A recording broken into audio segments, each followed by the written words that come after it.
Good morning, everybody. Welcome to the Daverhood. It's time for a brand new Dave's Gone By with me, Dave Lefkowitz, my darling and adorable wife, Joyce, our new hanging special potato. Don't even ask. What? You want to hear the intro music and all the theme stuff first? I can make that happen, just like this. Good morning, good morning, good morning. There goes the Daverhood. And there was much rejoicing.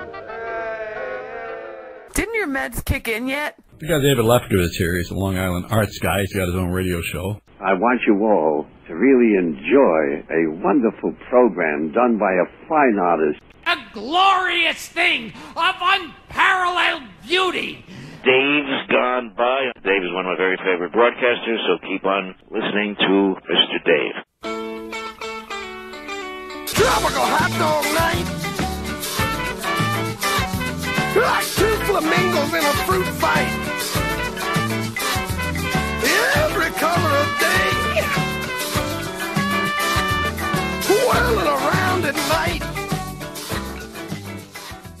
There goes the Daverhood. Good morning, everybody, and welcome young, old, big and small, short and tall, to the brand new edition of the Dave's Gone By Facebookio program of the stream with me, Dave Lefkowitz, my darling, adorable wife, Joyce, our many, many beautiful potatoes.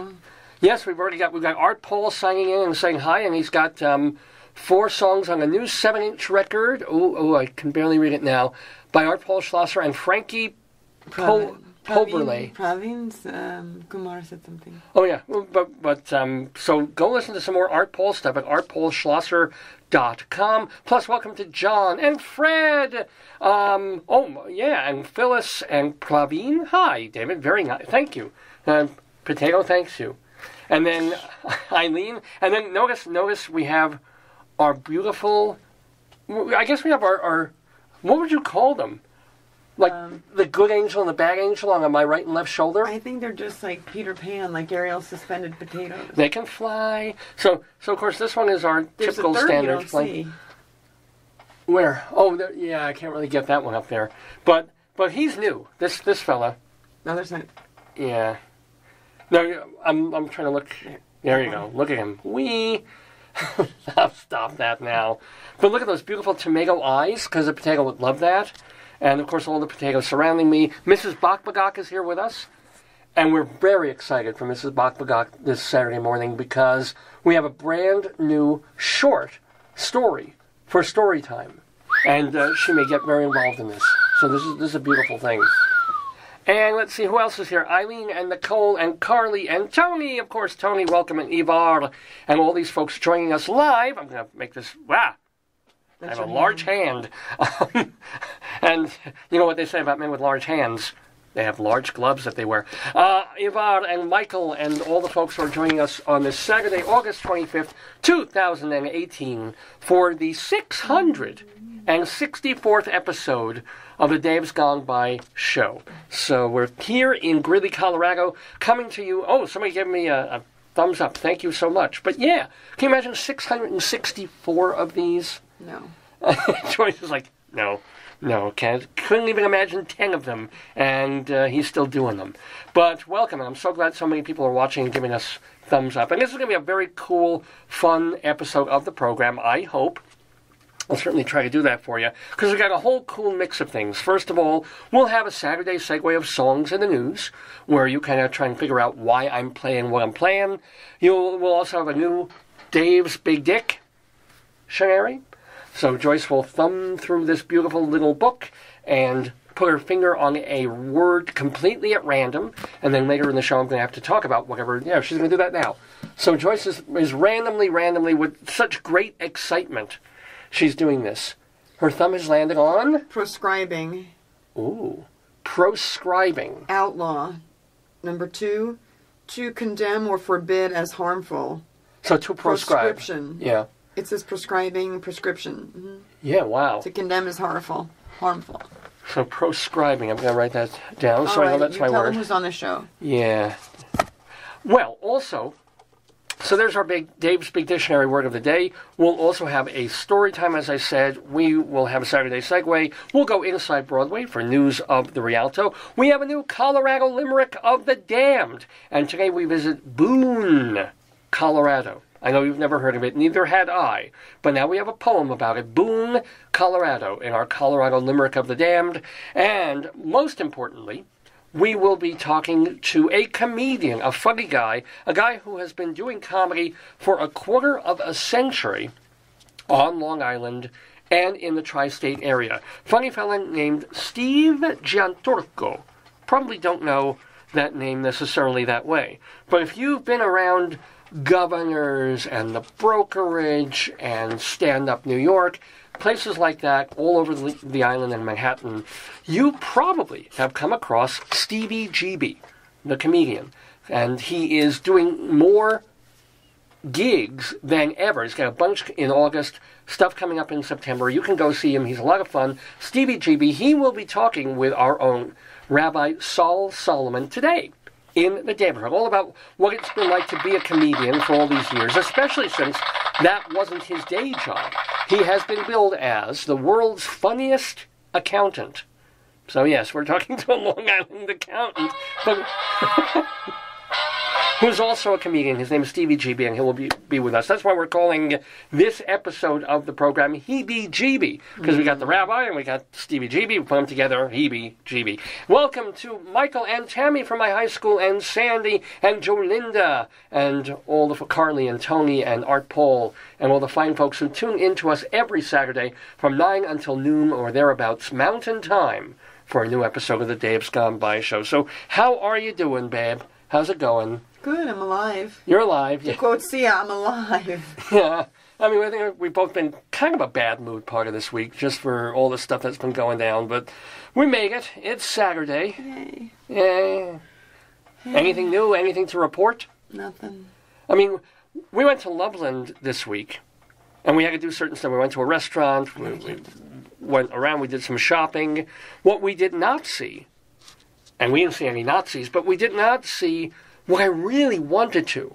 And this is something that's been going on in Colorado the past week or two. There's been this outbreak of goats. What is going on with this? First of all, there was this company that leases goats to people, either to eat up their lawns or just for children's parties and stuff, and they broke loose. And suddenly you had goats wandering into neighborhoods on people's lawns. Well, last week we had the pig in Loveland, so maybe they're goats. We didn't see the pig either. We saw pygmy goats, baby little teeny goats, yeah. Yeah, oh my God, they're so cute. I mean, I prefer sheep, but still goats are kind of cute. So, but we didn't really get to see. Where did we see the pig? We saw a farm with goats. No, we were driving, so I think they raised those particular kind of goats, yeah. But we didn't see any stray goats. No. Like walking around, floating around. No.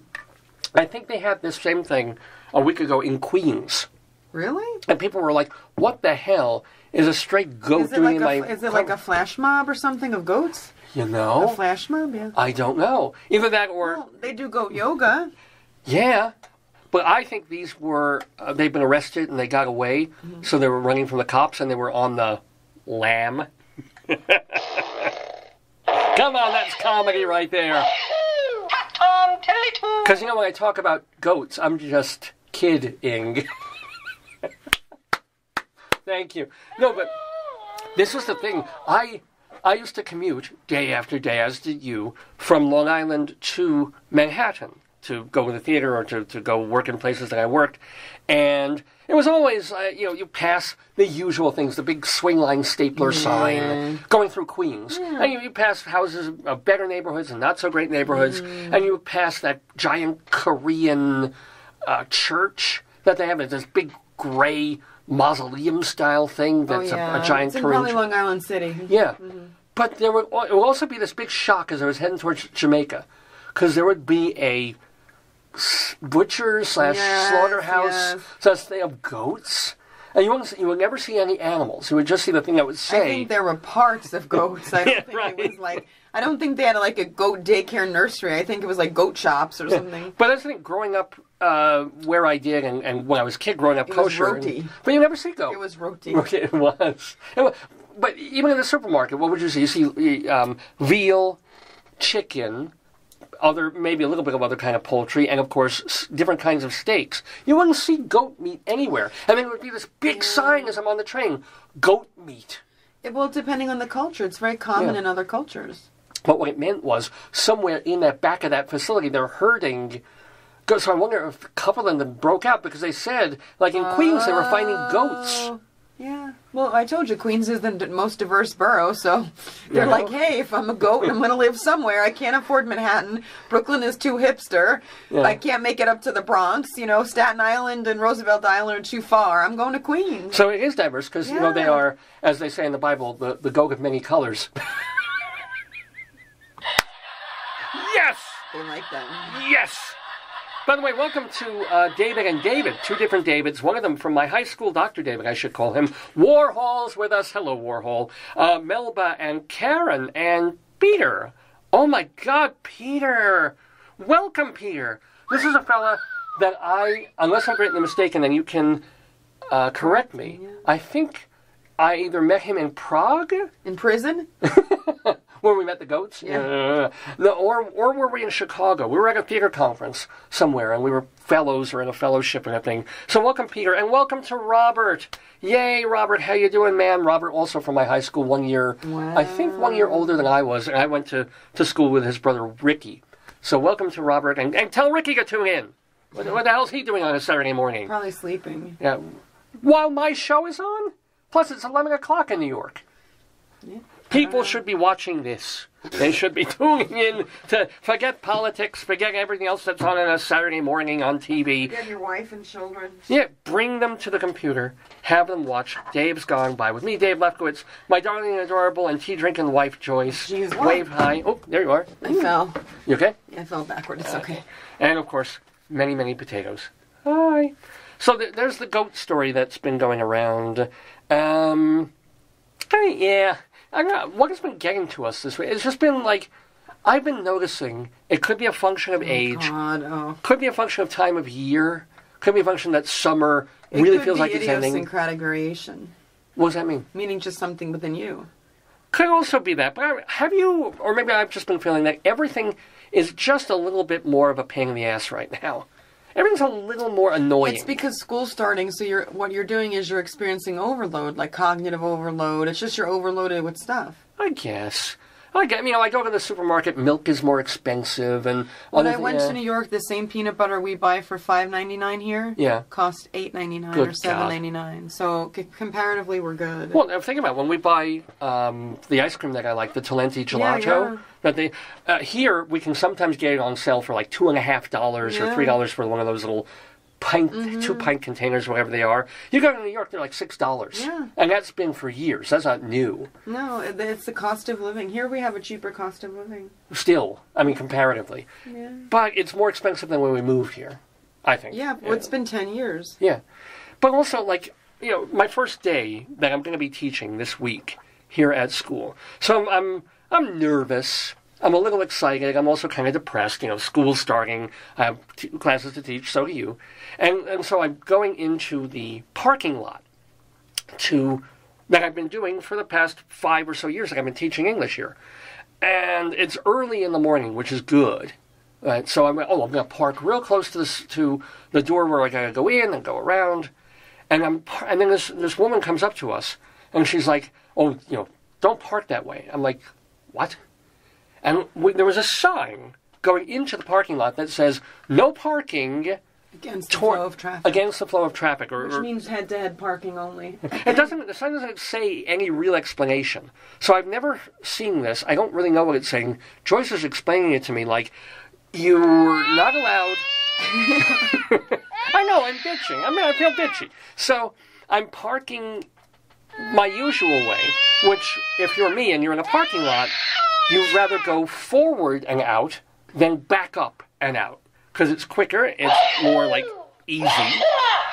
and also, I think it's safer. Because you're not having to look behind you when you're turning the wheel and making sure nobody's coming. You're just like, hey, anybody in front of me? Great. Turn and go out. But this woman comes up, and I don't know if she's a parking violations bureau woman. She's just another faculty. She was just faculty. She was doing me a solid turn. She's like, you're going to get a ticket if you park in a way that you go all the way through. No, you got to just park head to head. Yeah. So the front of the car has to face the front. Of somebody else's car. Oh, Tony's right. Tony says, "Hey man, watching from work, not always able to have the sound up, but I'm with you 100% in spirit. Thank you, Tony. Love what you're doing. Keep doing it." Yeah. Whoa. Thank you, Tony. So even he says we should keep doing it, huh? He wasn't prescriptive. Thank you. He doesn't feel your work is prescriptive. Well, and hey, you know what? Work is important, but it's not as important as watching this show, Tony. So crank that volume up. In fact, we'll be talking a little bit later during Greeley Crimes and Old Times about a guy who cranked it up at work. Oh, no. many, many times. Oh, no. He is my new hero, and we'll be talking I know the man. You know who I'm talking You know who I'm talking about. I found that prescribing. Yeah. His actions were prescriptive. And he was proscribed. He was fired. Yes. And he should have been immediately. Really? Disgusting. Well, no, he wasn't fired for doing that. He was fired for documenting that. We'll talk. We'll discuss. Anyway, welcome, by the way, to Robert and Michael and Ruth. So welcome, Ruth, also. I love the name Ruth. Yeah, is it biblical? You always did. Yeah, Ruth, I like it. Well, Bader Ginsburg, May you be like Ruth and like Esther. May you always... So this is taking me... I mean, the woman did me a real solid, but it's like, it's 20 to 8 in the morning. Yeah, but say what happened when you went out and what you saw that day. Yes, thank you, hon. Yes. So what they're basically telling you is if you have an open lot and a slot... And here's the car. Ooh. This makes it even worse because I'm so spatially retarded. So here's a line. Use two of them, so they should... Well, I'll do it. You do the other. Okay, you're like vroom, vroom. These are the car. This is the front part. So you can't park like this, where it's front to front. You've got to park this way, where you're head to head. Head to head, which means no matter what, you have to back out. Back out.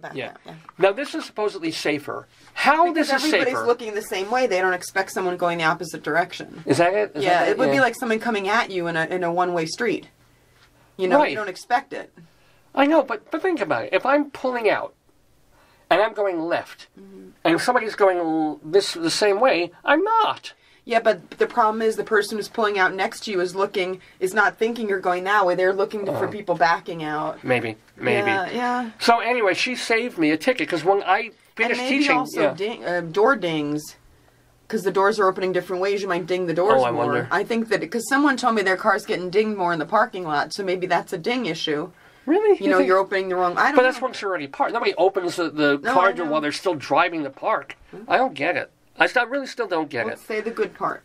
Well, the good part is I came out of teaching after my third class of the day, and I've got to go to the car, and literally every third or fourth car had a ticket on it for the day. Now, everybody's first ticket is forgiven, quote unquote. You can fight. You can say, "Oh, I'm sorry, I didn't know." But there's this idea of suddenly now you can't just park. You have to park a certain way in the parking lot, and a less intuitive way because now you have to back. So it's like, really, my first day, first thing in the morning, and somebody's telling me I can't park the way I've been parking for like 9 years. I think it was your second day. Yeah. Maybe. And let's see what else. And even unto something that is good, something that I believe in, shall we say, as someone who's a little bit left and a little bit. Tiny little bit of a pro-environment, tree-hugging kind of guy, not that much. But now, in our HOA, in our house community, when we have garbage day on Thursdays, we get once a week garbage collection that's included in what we pay for in having our HOA where we live. So it used to be, I take our garbage, on Thursday morning, you put it out, and you go away. And I'm able to put the garbage over... far from my from the driveway, so that it isn't an issue when I'm pulling out the car and leaving the house. Because there have been times a couple of years ago where I put these garbage bags a little too close to the driveway and ended up running over them and dragging garbage all over the street, because that's the way I drive. So this time I can pull those garbage bags away.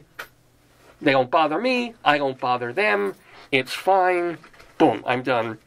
But then a couple of weeks ago, the garbage people that we use, I think it's Waste Management, says, no, now we have these enormous carts on wheels, these big green containers, one of them for recycling, one of them for regular. And first of all, trying to remember what week they do recycling, because they don't do even recycling every week. It's like, oh, I don't know, I can't think. It's early in the morning. So I wheel both of them out there. And then, of course, they're so humongous. Not only are they hard to corral. I wheel them out well, there. she rolls them out because what happens is, if we put them out in front of our house, I don't have enough room to drive the car straight out the driveway and leave. So Joyce has to get out of the car. Once the car is out, then she will go and get the 2 garbage canisters, I guess you could say, and make sure to pull them away from, I've already pulled out. I've already parked on the street, and now she's got to go get the garbage, pull it somewhere where it's away from the car, and then when I come home, it's the same thing. It used to be, I drove in, I came home, I was ready for lunch, I was tired from teaching, I could just go in.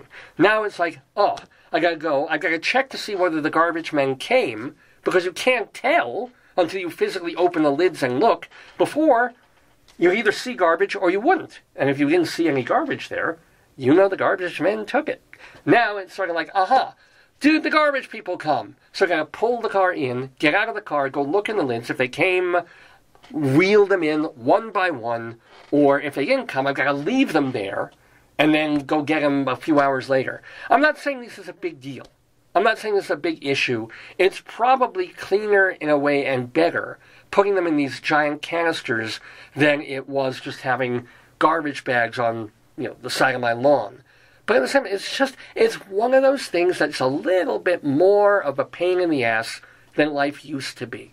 It isn't like, take the garbage, drive away. No, it's like, now, pull the car out, wheel the things out, close the thing, come back, come in, look at the thing, wheel the thing, it's like an extra 5 minutes out of my life that I just do not need. Anyway, what I do need is people watching this program, Ruth and Julia. Oh, Julia, hey! Hope the kids are great. Steve and Joan and John. And Julia says, amen on the recycling. We can never remember the week that is due. I mean, it's like, I had them out. No, I was so excited because I got all these bottles in my recycling this week, and you wheeled out the thing, and then I come back, and I look and one bin is empty, I'm like, great, and then I look in the recycling bin, and it's like all the bottles are still there. And I go, oh, could have left it. Not our week, it's going to sit there for another week with all these beautiful plastic and glass items in it. See, this is me. I'm in that kind of a first week of school, everything's ticking me off a little bit more mode. Do you feel like that? Is that how you were all feeling? If you want to message me your thoughts and feelings for the week, are the little things getting to you more than they used to, or are there more little things that are out there that are getting to you? Let me know. I'm Dave, here on Dave's Gone By. We need a radio network at this point because we're not. I'm in UNC, but I'm not connected. I think it's the Potato Network. I love it. From WPOT. It could be Crop Circle for potatoes. Hey, did we ever figure out what we're going to call the people who tune in? No. We were going to say hoodlums or hoodies? The Daver G. The Daver G. Oh, well, that's what you call me. Davy G. I still sort of like the Branch Davidians. Well, there used to be a cult that would recruit, and they had a child who was beautiful, and his name was Davida. And like David. Yeah. Why don't you just call him the Tribe? Well, again, that'd be more for Rabbi Saul. How about the Lefkbehinds? No. The leftovers. No. No? How about the Davelos, like the Juggalos? The Davelo. Interesting. Davelos. Yeah. Think about it. Just say the friend. How about are you a friend of Dave? Friend of Dave.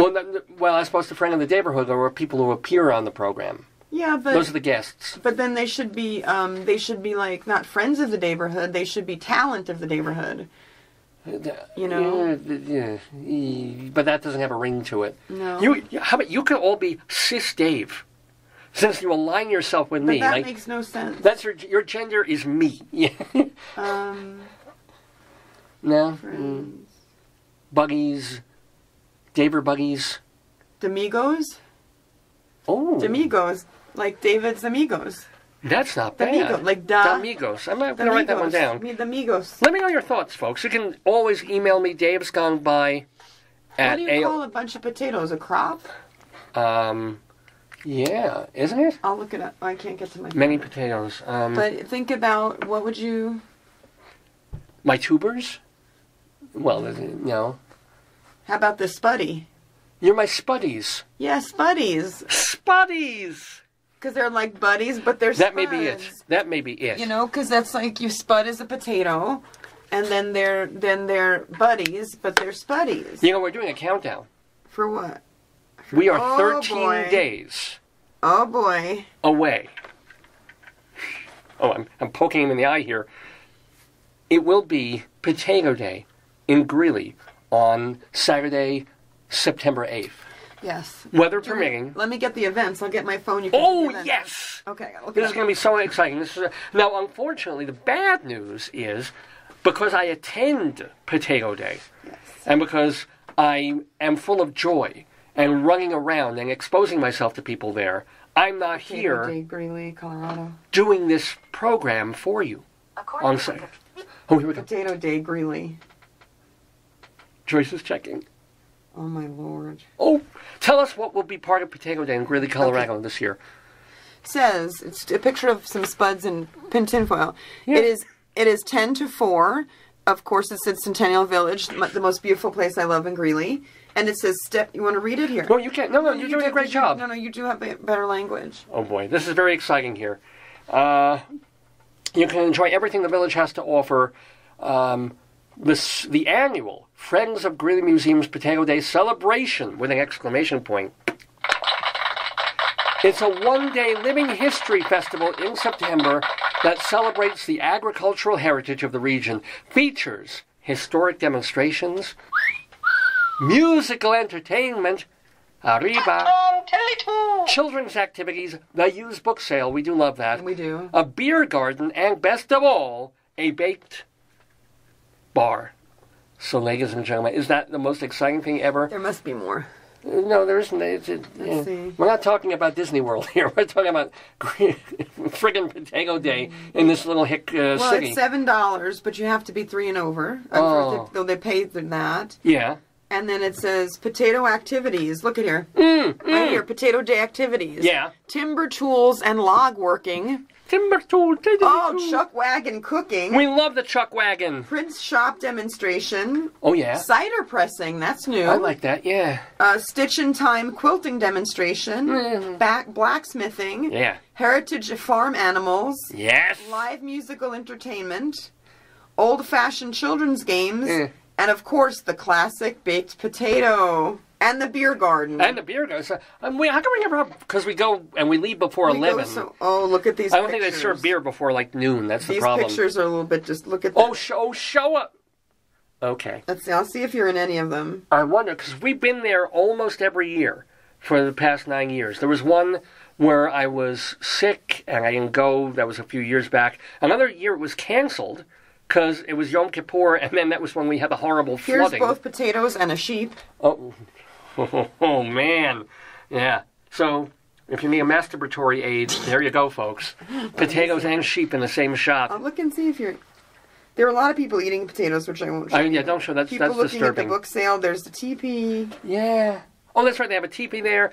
Usually they have Mexican dancers. And they have the buffalo soldiers. Buffalo, you I want to don't explain know what if they're those good. are? It doesn't say this year though, so I don't want to tell people. But it was kind of cool. I mean, especially for a place like Greeley, where they have these black people representing a revolution. Were they Revolutionary War or Civil? I think they were Civil War. I think soldiers, a black regiment, and they would explain how they were treated and how they fought on the side of the Union, and they'd be on horses and they'd do a demonstration. Film from them? Do you want to film, or do you want to take audio from there? Well, I'll bring our audio cassettes. Yeah. Or if you don't mind walking around with, like, the phone as a video camera, we can actually Facebook Live from Potato Day. Yeah, we could try. Maybe not the whole time, but... Well, no, not 3 hours. Or maybe we could tape it and you could put it up. Yeah, that might be... That? Yeah, it wouldn't be. We can video on a camera. I don't know how to do that. And yet. then save it as a file, and then maybe. I'm not promising we'll do this. Oh my but God! We might. It says have a spudtacular good time. Get it? Because they use the word spud, and they're punning on the word spectacular. So they put it together, and it's spudtacular. Never would have thought of that. Yeah. Potato Day coming up in Greeley, just 2 weeks from today. Yes. So those of you who are watching who are not in Greeley, Colorado, the time to make your air reservation. Well, Greeley Is Unexpected has a whole thing about Greeley's long-standing Potato Day tradition. Yes! Yes. Oh my God, except there's nothing unexpected about Potato Day in Greeley. The success of this event is the local love for baked potatoes that goes back to the 19th century. Well, it was our crop after sugar beets? Or maybe before? Oh, in 1894, the Greeley citizens paid homage to King Spud and a huge array of potatoes that were grown in the crop. It was in Lincoln Park. And in 1986, they moved it... well, I don't know what happened to Queen Spud. Museum. Or what happened to King Spud? Did he die without children? I mean, I don't know. I have no idea. Yeah. We should be worshiping his great-great-grandchild at this point. It's a community favorite. I'm sure it is. It absolutely is. Yeah. It's Potato Day, my friends. So, if you think, yeah, okay, so many of my people watch from Chicago Facebook. and New York. It has Facebook. Here, and we can show their logo. If you're looking for Potato Day in Greeley on Facebook, there it is. Yeah. That's 17, though. It's not 18. Oh. What? They need to update that very Yes, they quickly. do. In fact, they're saving money by using last year's. Yeah. It's probably sponsored by UNC then. Let's see. That's weird. What, babe? Looking to see what happened. Well, anyway. This is my way of letting you know that we won't be here in 2 weeks because I will physically be. You can meet me there. If you love this show, you want to shake my hand, you want to say, Dave, I love your program, and you should be King Spud, and really I should be, then come see me. I'll be walking around early at Potato Day. What you're going to wear, your plan for that. Oh, no, well, they've seen me. They know that I've got the costume. You're going to be dressed in potato attire. Yes. Yes, and the potato finery. From head to almost foot. You'll be something upon it in your potato bonnet. You have a lash. You'll be the finest potato and in the Centennial Greeley Day Parade. Yeah, you're going to be styling. And you promised to wear the special shirt. That I bought you. Right.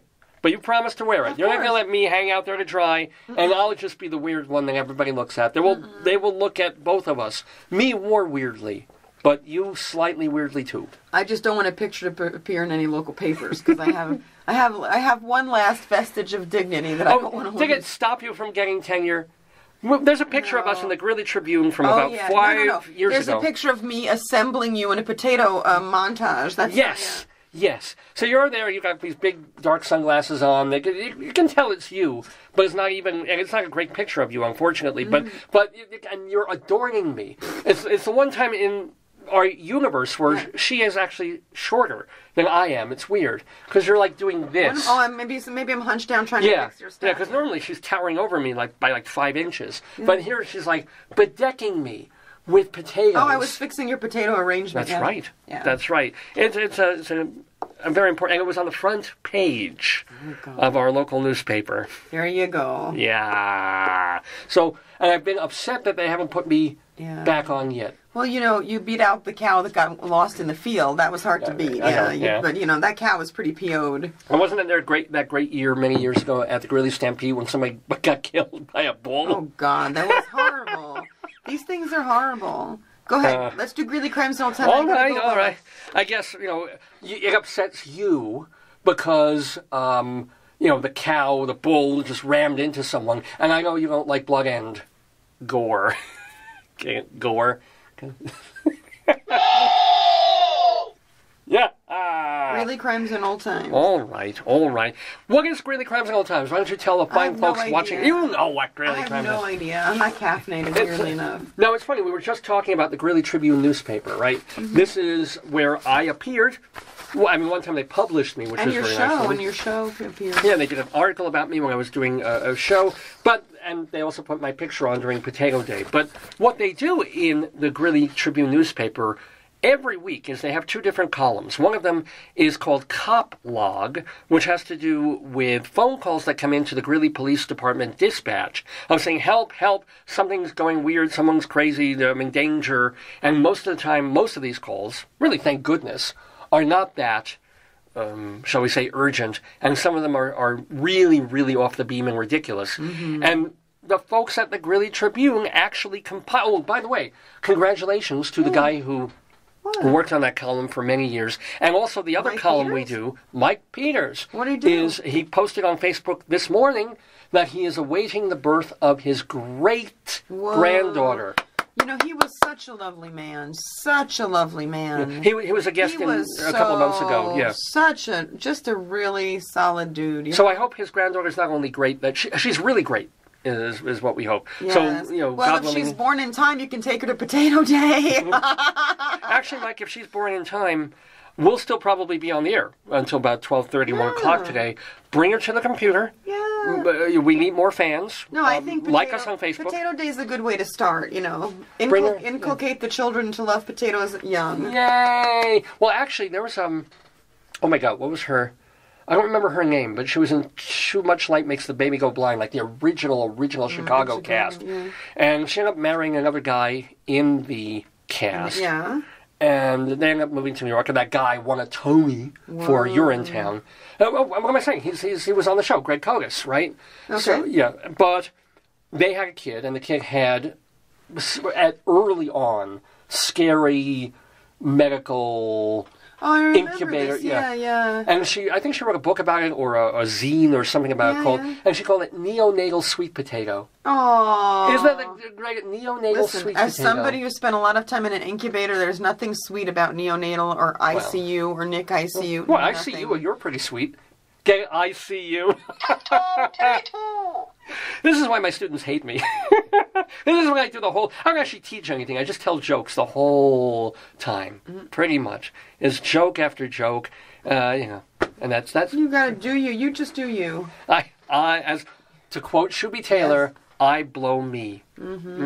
Welcome to Howard and Gina. Oh my goodness, and Stevie GB is tuning in. We'll be talking to him very shortly. Stevie, woo. He'll be talking to Rabbi Saul Solomon in the neighborhood on this episode of Dave's Gone By.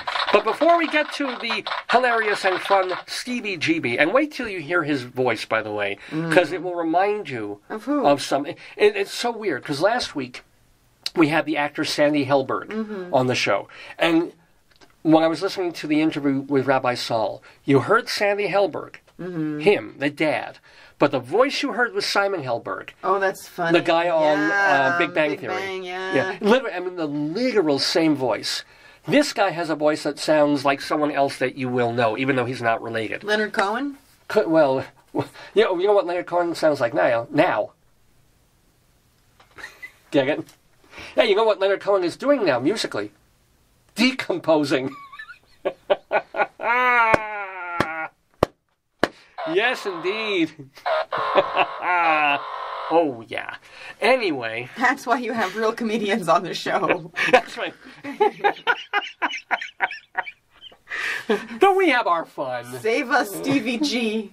So we mix Cop Log with also another column that Mike Peters founded in the Tribune of Greeley 100 years ago. Like stuff that was in the newspapers that happened here back in 1918. And so it's nostalgic, it's cute, it's funny, it's a little disturbing. We mix those up and we call our segment Greeley Crimes and Old Times. And it sounds a little something like this.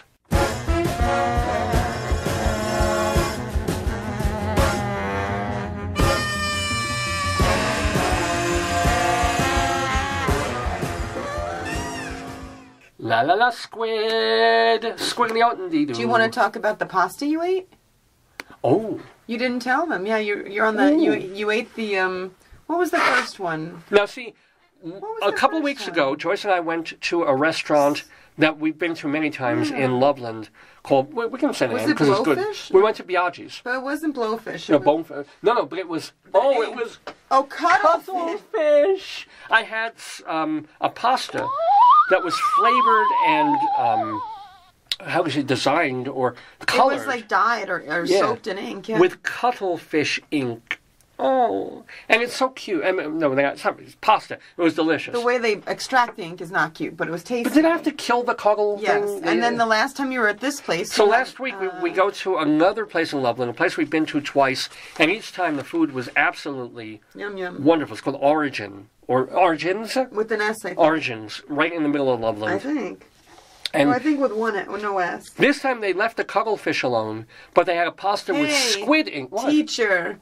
Leave those cuttles alone. Do. All they are is just another fish in the bowl. Fish in the sea. Do. Yeah.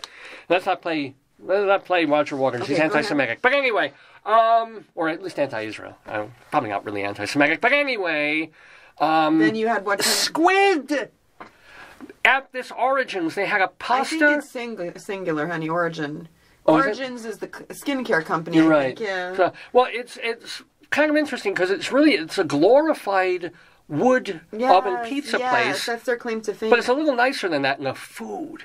Now, pastas are to die for. I mean, I didn't die eating them, but they are to die for metaphorically. And tell them you also had the artichoke.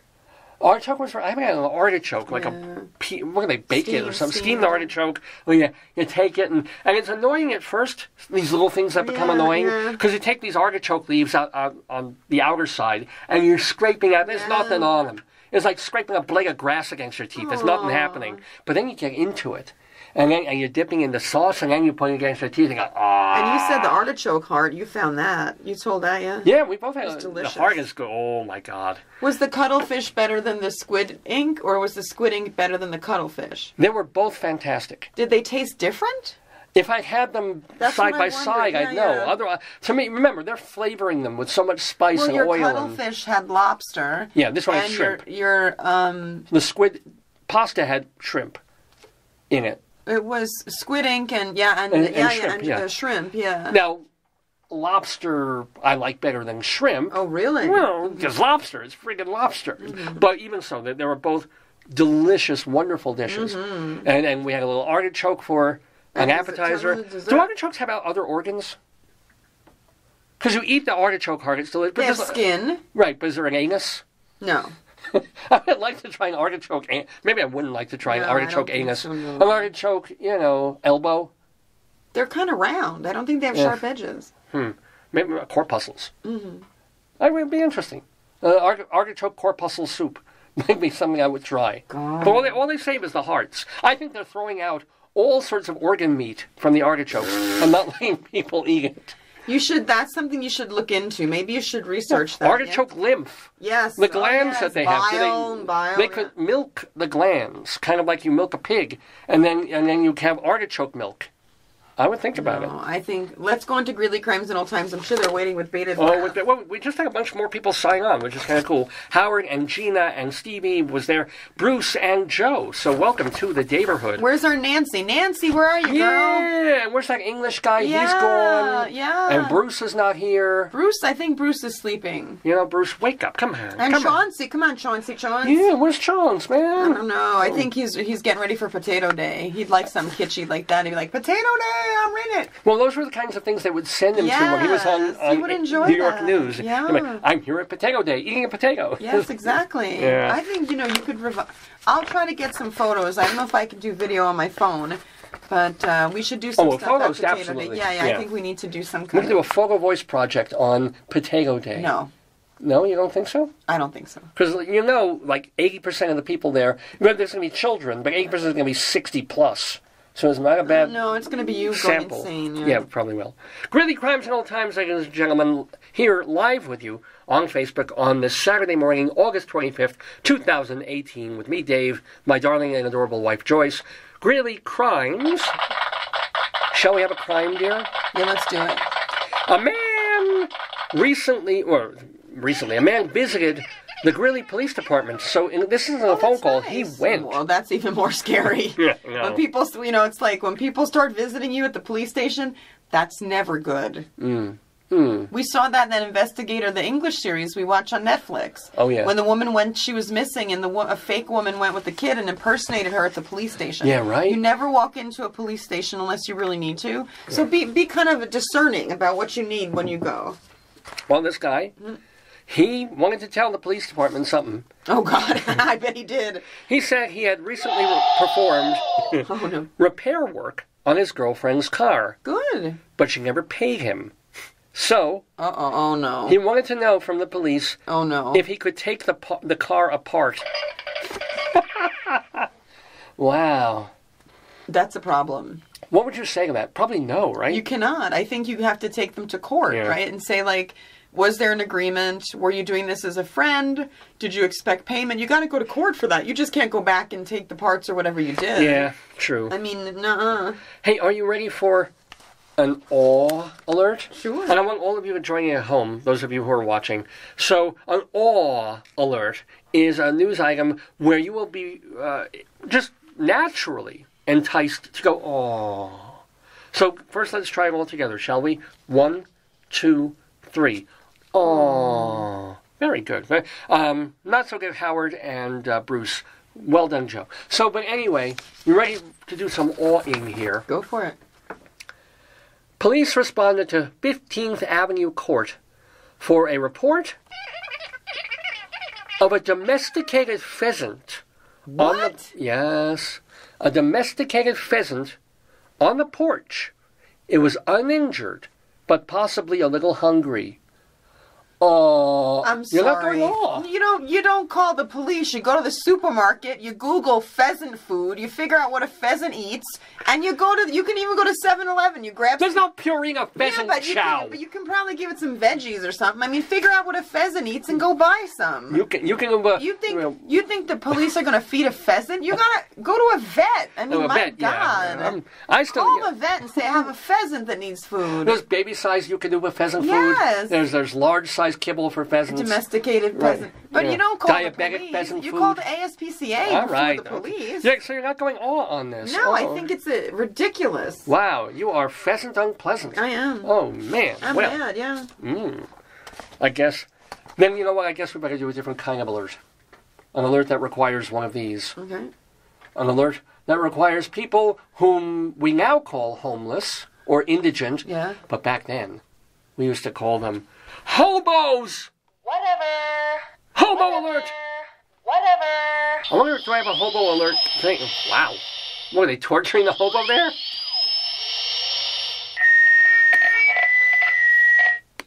So you killed your first hobo. Yes, ladies and gentlemen, hobo alert here on Dave's Gone By.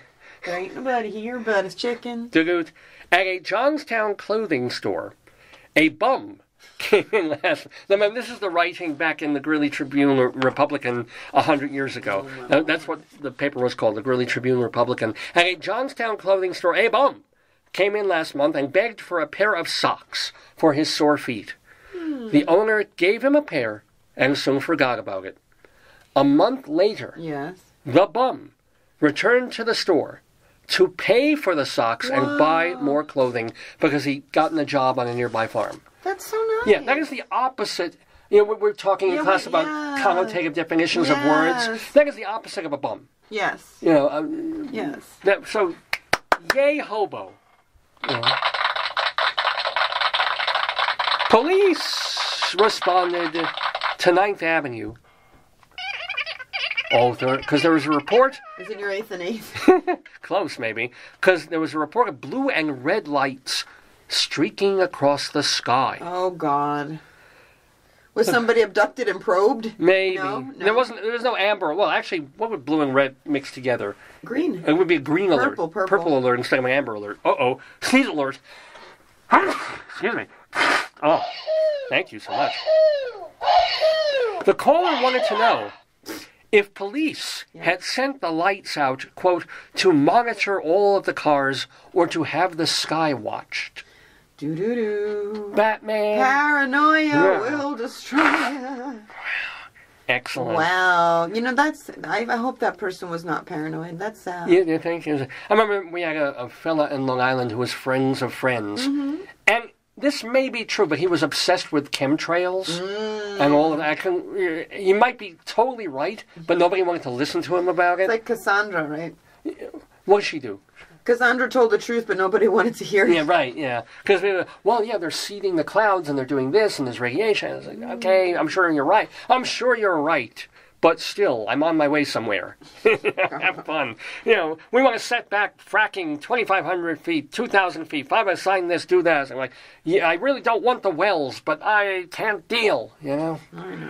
What else is going on in Greeley crimes? A child called 911 to tell dispatchers, oh no, quote, yeah, there is sand in my butt. Yeah. This is the child telling the Greeley Police Department, quote, there is sand in my butt and it is super glued. Can you get it out? Why is it super glued? I guess it's, I don't know. Kids are mean. Well, the child was grounded by her parents for crank calling the police. Uh-oh. All I know is when that child explodes, they're going to feel so bad. Yeah. Now, see, artichokes have that problem with their anuses. Really? Sand gets in there, and the juice can't flow out. It's very, very sad. Maybe they need to make some calls. This is very important right now. We have an alert. We have a potato alert! Potato alert!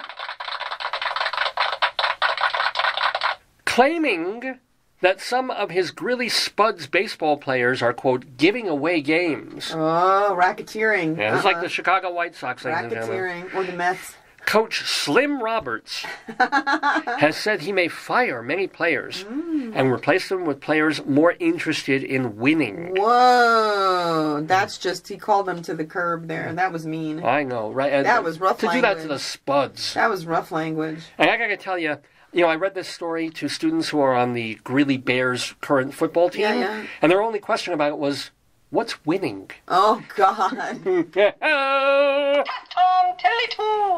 Burn. Greeley police responded to the 200 block of 20th Century Court. Oh, my God. Sorry, 20th Avenue Court. Yeah. 20th Century. That's a pretty name. For a report of a man who borrowed a car, but he couldn't return it to the owner because he forgot where he left it. Uh-oh. But I'm always really scared about that. Like if I go downtown shopping or going to the bank or doing some stuff that I got to do downtown, and I park, and I'm not usually downtown, and I park on a street somewhere, and I know where I parked, but I forget the exact streets and stuff. There's always this terrifying thing of like, I could be walking around for 2 hours. Google Maps tells you. So if you Google Map while you're driving, Google Map will email you or let you know where you're parked. Really? I told you that, yeah. Wow. What did people do before that? Before the keys even had that ding, ding, ding You on write it down. You say, I am parked at the corner of 5th and 7th. You should, ideally. But I imagine how many people all those years... You could even just take a picture of the signs where you're parked or the area where you're parked. Yeah, but that's if you realize that later on, 3 hours, you'll forget where you're parked. Yeah. I will from now on. Because it's a scary feeling. We do that when we go to Fort Collins. My GPS always says, you're at blah, blah, blah, blah, blah. You can put like a pin in the map and it'll know where you are. You're right, yeah. But it's just, I wonder what people did if they forgot. And it's like the Seinfeld episode where they park in the parking garage and they have no idea where. At least now you have the doot on the key, but I get that. Mm-hmm. You think you parked on a certain street and then you're like, oh no, it was across, it was that way. And then you're like, they took my car and it's just parked somewhere else. Yeah. Anyway. So, what else? What else happened this week in Greeley Crimes and Old Times? Oh, police responded to 6th Street for a report of a naked man. Whoa. Beware, beware, beware of the naked man. What was he doing? Well, it just says, that's all. Naked man on 6th Street. And then police reported, and then 2.5 hours later, police responded to 65th Avenue for a report of a naked man running towards Highway 34. He got far. I know, right? Yeah. He got far. He must did. be a marathoner. Well, he doesn't have any clothing with wind shear holding him up. He's aerodynamically equipped to run wherever he wants to. That's awesome. Yeah. He made it pretty far, though, from 6th to 65th. Good for him. Yeah. That's pretty good. Nationally famous, and actually I heard of this guy, nationally famous race car driver Barney Oldfield. Wow. Escaped serious injury in the Illinois State Fair yesterday. The Illinois State Race yesterday. Yeah. His auto overturned and caught fire. An auto crash. Yes, is there a crash noise? Let's see. That's if you fall on the horn.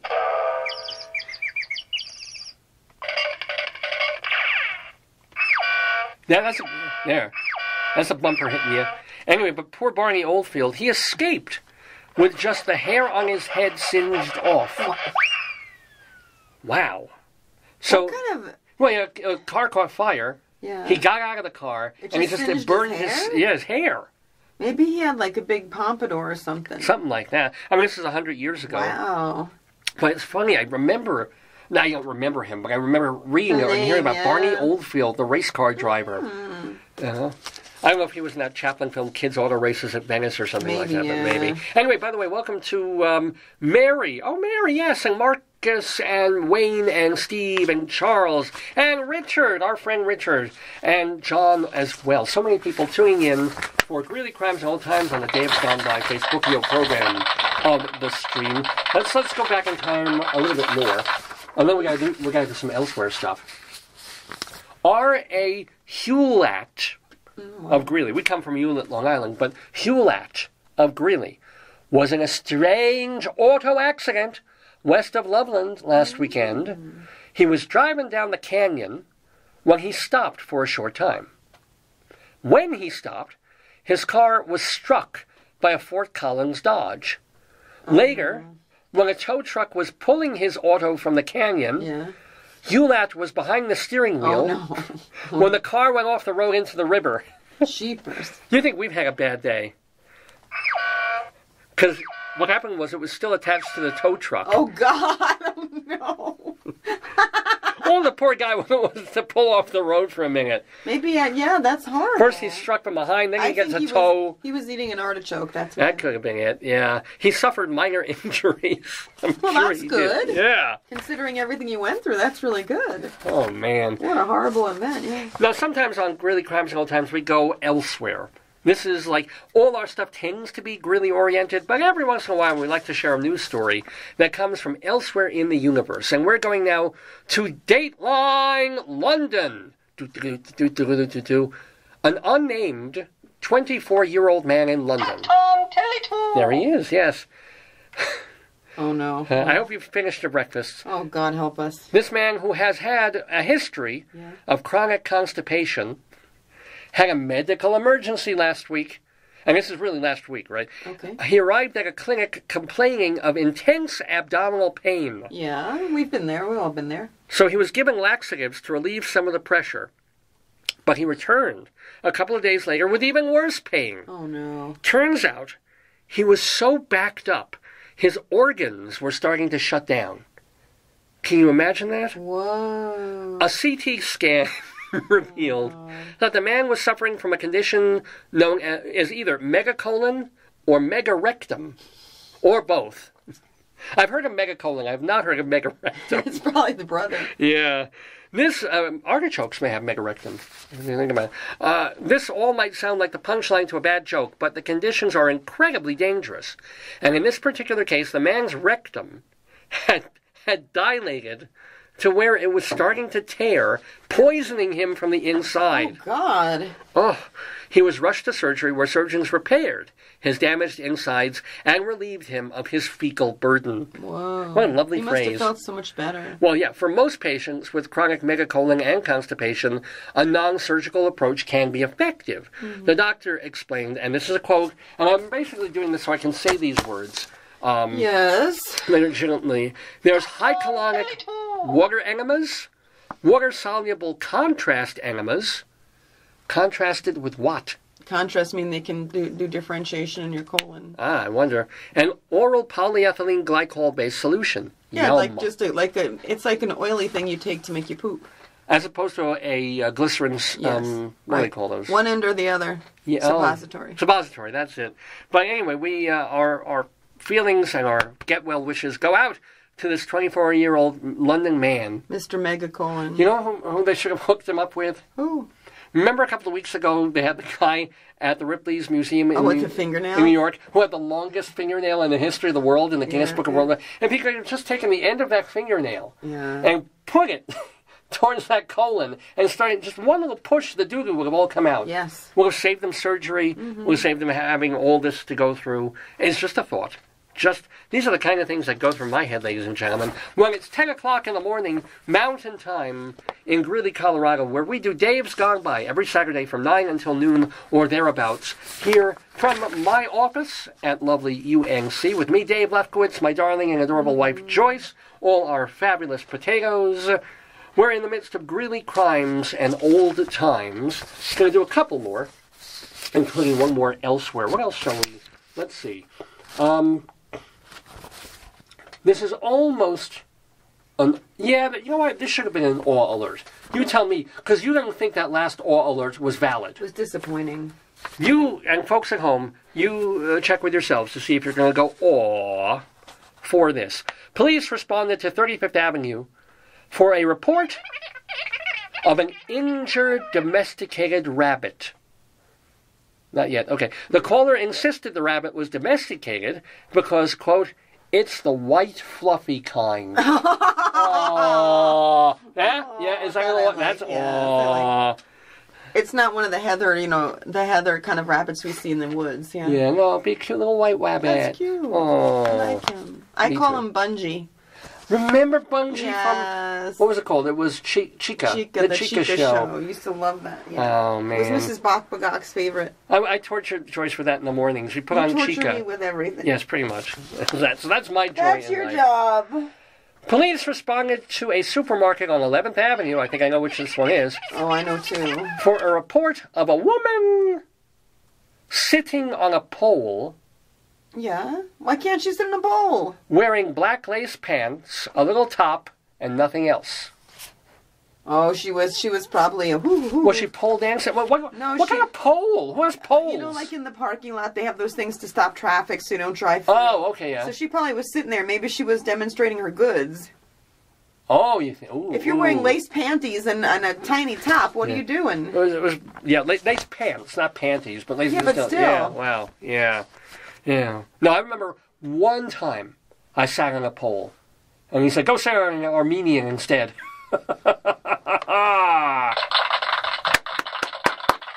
That's the worst joke I ever saw. All right. Anywho, police responded to 24th Avenue for a report of a porta potty fire. Oh. Maybe it's the guy with megacolon. It was spontaneous. How can we poop while the potty's burning? Could you imagine if you had megacolon and spontaneous combustion at the same time? Do you know what that would smell like? Probably a cow. Oh, That's maybe. what cows do.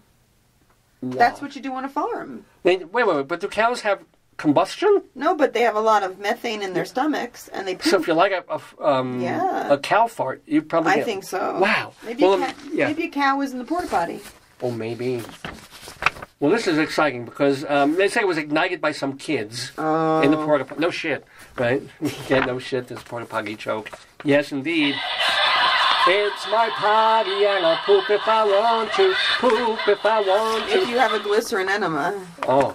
Now, speaking of things anal and rectal and things that I love, yes. We have our other elsewhere story for Greeley Crimes and Old Times this Saturday. And this is, again, this is brand new. This happened this week. Mm-hmm. Dateline, Florida. A security guard. See who probably had a gun like that. A security guard at a Florida hospital was fired last week. Oh, no. Because he went viral. No, not viral like his patients in the hospital. Okay, yeah. As he explained in a video, one evening, a couple of months ago. He was in the hospital. Mm-hmm. He was in the front lobby, and he really, really had to break wind. Yeah, that happened. So he did. Was he around people? No, it was the front lobby. It was night. Oh, quiet. Few people were there. But the acoustics were so good, it sounded amazing. Oh. So he did it again. On purpose? And, next time he had a fart. Oh, he went to, okay. And it sounded great, and he videotaped it so he could send it to his friends. Why wouldn't you just audio tape? I guess on your phone he does both. Yeah, that's true. Yeah. So he videotaped it, sent it around to his friends who loved it. Then he put it on Instagram. And then, pretty much every night at work, this man would take a moment and he would fart and put it on Instagram, making him a viral Instagram star.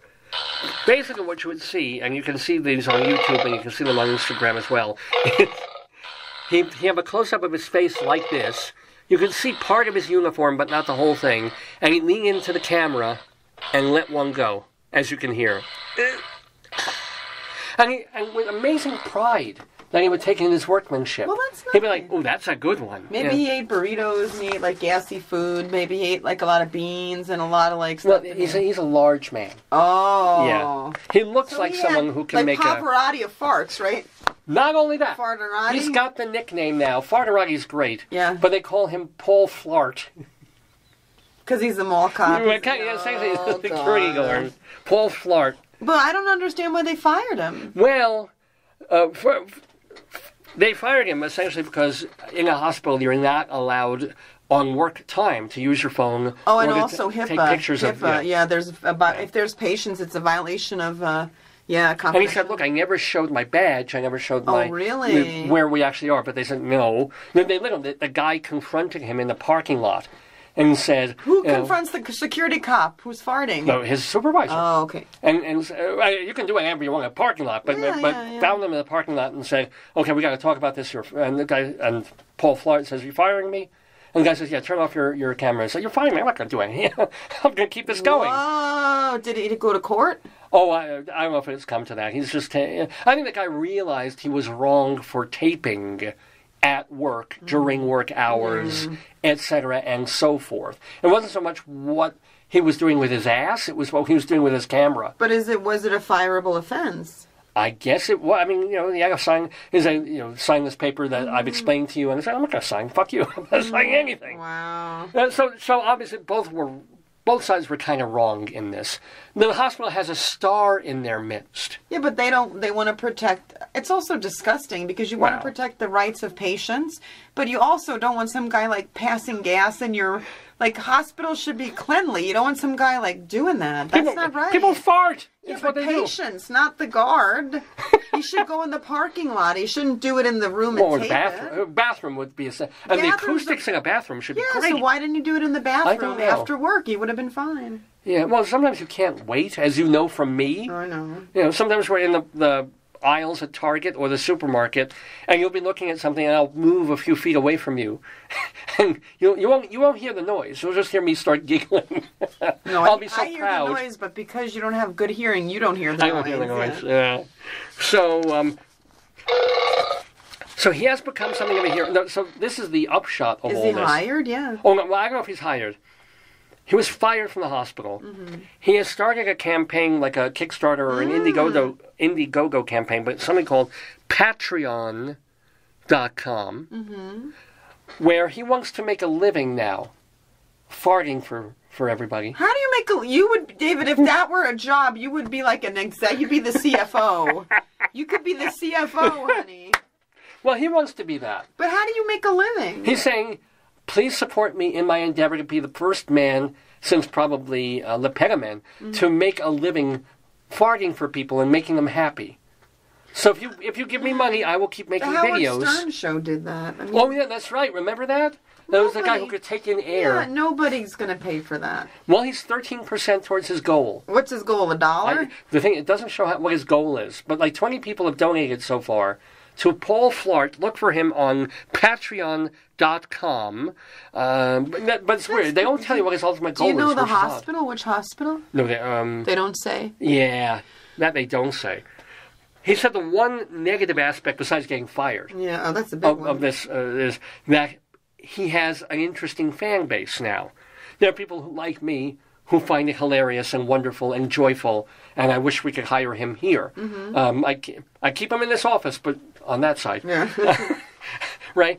But then there's other people who go a little deeper into it. Fetish? Well, yeah, they send videos to him of themselves farting, shitting, video and pictures of shit-filled toilets. You get what you pay for, yeah? So, yeah, that too. But as he said in a later video, and I don't even know if he was punning on this, but he said in all the time that it was like 75 Instagram videos that he made, he said, I never neglected my duties. Oh. What happens if there was like a crisis and he's there videotaping? It takes all of 40 seconds to videotape yourself Yeah, going... but he might have been in that part of the hospital and they might have needed him somewhere else. True. So what do? You finish your fart, you put your cell phone away, and you run. Wow. What happens if you're in the toilet and you're... What happens if you're getting your cup and you're getting your donut? You leave the donut shop and you go do what you got to do. I don't like that. Really? I'm worried about this patient, yeah. Well, he's not in your patient. He's a security guard. He's in the front lobby. What happens if someone was sneaking in or doing something naughty and he's there taping his foofies? Essentially, you're using a gas attack on the intruder. He's like, stop right there. Hey, I'm not going to stop. Okay? I can't see. And you tackle them when they're stunned. You know? Maybe they should have got him like a Paul Blart, like one of those things that you ride, like the Segue or whatever, and then he could have been farting while riding. He could run the Segue on air power. Yeah, methane. Biofuel. Yes. I'm down with that. So, I don't know if I can... Maybe I should get him on the show. That'd be... yeah. You could see. I could see. I don't know his real name. It's Paul Flart to me. You could Google him. Yeah, probably. But I don't know if I would call him a hero. I think that's pushing it. No, I think it's an oddity. You should do like Dave's Oddities and Curiosities, Museum of the Strange, you know? Yeah. But lovely. In a way. We're finishing up Greeley Crimes and Old Times here on Dave's Gone By, live on this Saturday, August 25th, 2018. And by the way, welcome to John and Maggie. And, whoa. Who? There's someone named Jessica. Yeah. Who has, I'll bet, like they chopped her grandpa's hands off at Ellis Island. Lefko. Because I'll say her last name is most of my last name, but with the last couple of letters left off. So I'm sort of wondering, it certainly is Polish. It was probably Lefkow way back when. I've just given her name array. But, cool, I don't know, I wonder if we're somehow distantly related. But welcome, Jessica, and welcome to Jeffrey. 2 different Jeffreys. Yay! I love it. I love that we have so many people tuning in and watching and listening that there's a couple of Davids and a couple of Jeffreys, and there's only one Warhol at this point. Well, there was 2, but this one's different. Here we go. More of Greeley Crimes and Old Times, ladies and gentlemen. Police responded to 18th and 8th. Not 8th and 8th, but 18th and 8th. Still in the vicinity. For a report of a bat that flew into a house through an open window and was now hanging from the Christmas lights. Oh. Weirdest part about this is that this actually happened on July 25th. And this is, July 25th, and the bat is hanging from Christmas lights in the house. There you go. Yeah. Get the feeling there's a reason that bats are coming to this particular location? Probably it's a hangout. Yeah. Anyway, Greeley police also responded to Highway 34. Oh, wow. And a man wearing fluorescent green clothing. Oh, yeah. And pushing a doll in a stroller. What's wrong with that? In the middle of the street. Oh, that's bad, yeah. With a big smile on his face. He's happy. Maybe he should do that on, 20th Street, not 34. Highway 34, yeah. That's the dangerous part. But God bless him. If he's happy pushing a doll in a stroller wearing bright green, as to quote Kermit, it's not easy being green. True. Yeah. True. I love him. He's not having a domesticated animal. He doesn't have a bat. He's just... the only thing is if he's risking his life or he's going to get hurt or get in traffic. Well, if you're in the highway and you're pushing a stroller with a doll in it, Just go on a different street. Go in a park. He'd be happy as a clam. I think you're right. Relocate him to a park. How come we as happy as a clam? How come he's not never happy as a cuttlefish? Because they get killed for their ink. They're not happy. Well, what happens to clams? They get killed for their pearl. They get pried open when they're alive, and the bivalve is eaten. I don't know. I don't know. Anyway, anywho. I'm gonna have to get going soon. So. Yeah, let's do one. Oh, let's do one more. Okay. Let's do one more of really old times, ladies and gentlemen. You know, Greeley, it's a city. There's things for young people to do now. Yeah. They can go to the Funplex. They can go shopping downtown. There's a couple of restaurants. We'll do this last one. But way back when, at a meeting of the Boys and Girls Pig Club, the speaker encouraged members to feed their pigs more, thus increasing their value. The pig club is valuable to boys and girls. It teaches them how to raise pigs for sale on the market.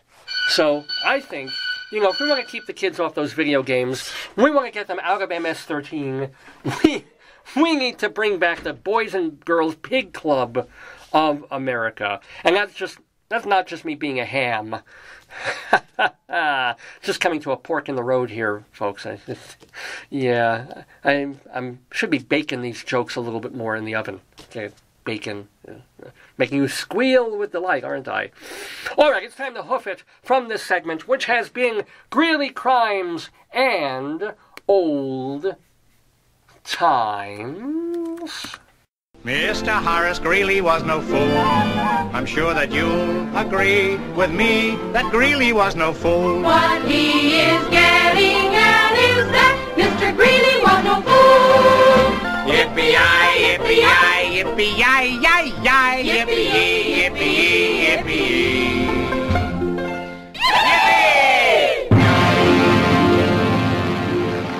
Oh, my friends, you have been listening and are continuing to listen and watch the Dave's Gone By Facebookio program of the stream, our 664th episode with me, Dave Lefkowitz. We're calling this one HEEBIE GB because Stevie GB, the comedian, will be with us in just a little while talking to Rabbi Saul Solomon. We'll also have a brand new Dave's Big Dictionary segment, including the word proscribe, or is it prescription?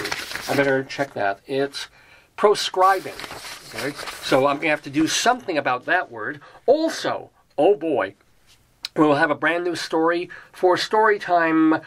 In a moment, we're going inside Broadway. We'll have a Saturday segue of songs in the news and a brand new Colorado Limerick of the Damned where we visit Boone, Colorado, for this poem of the week. So much to tell you, so much to share with you and do for you. But before we do all of that, let me remind you about the fine folks at Hewlett Minuteman Press, the copy kings of Broadway in Hewlett, Long Island, where I am from, at least post-childhood.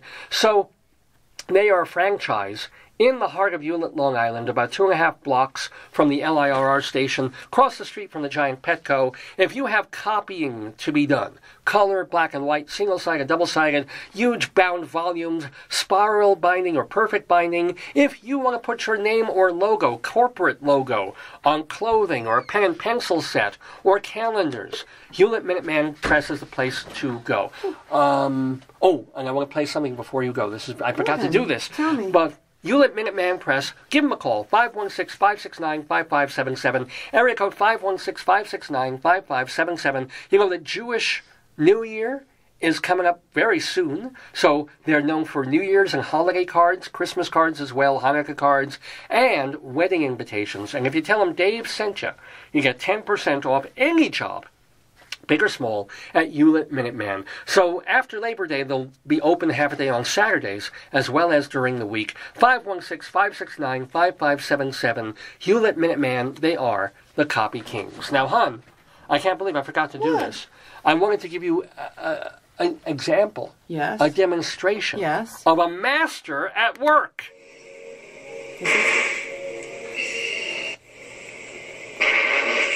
Honey, please stop that. One more.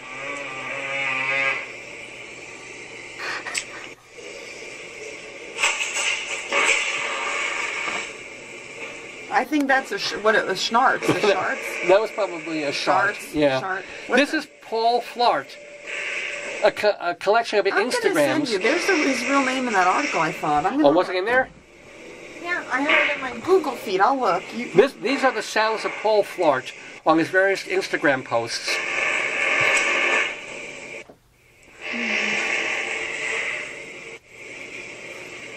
Watch the potato. I know I remember reading something more than you said. Oh, honey. Here, have potato press the fart one. Oh, that's good. That was a great one. What? Oh, yes, the actual sounds of our new hero, Paul Flart. Probably one of the articles they do mention his real name. Yeah. I just don't remember it. I'm gonna see it. I know that I saw it. I can look it up. I'll Google it later when maybe music's playing or something. And I will make an effort this week. I'll make an effort to contact him, see if he wants to be on the program, and discuss his disgust, essentially. So, yeah, here on Dave's Gone By, it's 20 after 10 in the morning, Mountain Time. Oh, and by the way, the other thing I wanted to let you know, hon. Yeah, I'm still looking to see. I know. I know you won't be here to hear this, but, 2 weeks ago, we finished, after months, we finished StoryTime with a cow for Hansel. You told me he got the cow, He got the cow. He could still farm his potatoes. His parents don't have to sell and move to the city. Everything worked out. They all prayed to God, and everything was happy for Hansel and his cow. But we were sad because we finished the book. After all those chapters, all those months were done. There's no more cow for Hansel. And I apologize for that. And part of me wanted to do the Rabbi Saul thing, the Jewish thing, of ending it and starting right back from the beginning. But you have other books that might really be interesting. For example, honey, this one. Oh, no. You know who's going to love that? Interrupting Chicken. That's me. I interrupt. I'm an interrupting chicken. Is that my book? David Ezra Stein. We're doing this one specifically. What's his name? Fart Ball? Paul Flart. Do Paul Flart Hospital. Okay. That should bring him in. But look, Mrs. Bakbagak. We're going to read Interrupting Chicken today on Storytime. See, she's happy on Dave's Gone By. And I think we can get through the entire book in one fell swoop. Really? It's not very long. It's got a lot of pictures in it, but there's not a lot of text. So instead of taking a month or 5 months to read through one story, we will not interrupt Chicken. You didn't say how. He's rather... he's a big guy. He's a big man, yeah. Oh, Joyce is looking at Paul Flart, or whatever his real name is. Doug. Doug what? It just says Doug. Yeah. They're calling the... I'm going to keep looking. I know I read his name somewhere. Well, I mean, now you can Google Doug Flart Hospital, and that should bring it up, like, almost immediately. Scent packing? Well, yeah. Oh, my God. Scent, S-C-E-N-T-E. Oh, I love that. He was scent that's what they call packing. it. At least he wasn't fudge packing, I'll tell you that. Oh, man. Man, only known as Doug. Look at him. Yeah. Do you want to... He's like Baby Huey kind of... Oh, yes, let's share this. Oh, Doug. Wait, hold on. You that. You the man, Doug. Okay, is that... You the man. I thought I read his full name, and what am I thinking of? Maybe in another article he did. But at least now we have Doug. Yeah, but... I guess it's short for he just dug the doogies out of his colon. Oh, look what they did to this. Oh boy, what did they do? What did they do? There's a picture of him with farts all around him. Yes, ladies and gentlemen. This is the high-level humor that we do here on Dave's Gone By. So, He's 31. Yeah. His Instagram bio is the Fart Authority. Yeah. The Fart Authority. Yeah. I'm only upset at this because he beat me to the punch. Or the launch, as it were. He beat me to the punch. He moved from Florida from New Jersey after his parents died, and he got a security job. See? So he's originally from Jersey. He looks like Christy to me, right? Christy? Yeah. Yeah. Gee, what a shock that a man who's trying to make his living by passing gas comes from New Jersey. Who would guess? Oh, my God. Someone typed that was a wet fart. Oh, well. Oh. That's close to a shart, ladies and gentlemen. Oh. Yeah. It doesn't say... I thought I read his name in the hospital. That's going to bother me. And, I would give this man the shart off my back. Or lower back, anyway. Yeah! That's crazy. Coming up on Dave's Gone By, we have Stevie... Excuse me, Steve, I'm the burper now. Stevie GB talking to Rabbi Sal Solomon. We have a Saturday Segue. We've got a limerick. We've got Dave's Big Dictionary. And just in a moment, we're going inside Broadway for news of the Rialto. So, it just remains for me to say, love you, have a wonderful time. I gotta get going. I'm exhausted. All right. Well, yeah, that's a lot to hear those farts and listen to them. Yeah, it's a little warm in here. But we're going to get even warmer. Talking about something that I deeply and desperately love is the theater. Because I've been a theater critic and arts journalist for about 30 years. I'm an actor, a director. I've written a couple of plays that have won awards, blah, blah, blah. So I love talking about Broadway, love talking about the American theater and sometimes Colorado theater specifically. So every week on Dave's Gone By, we do an Inside Broadway segment. And I wish I could say that this one is going to be full of joy and full of excitement and stuff, but actually it's kind of full of death. A lot of dead people this week on Broadway. So we're going to talk about it in our segment called Inside Broadway.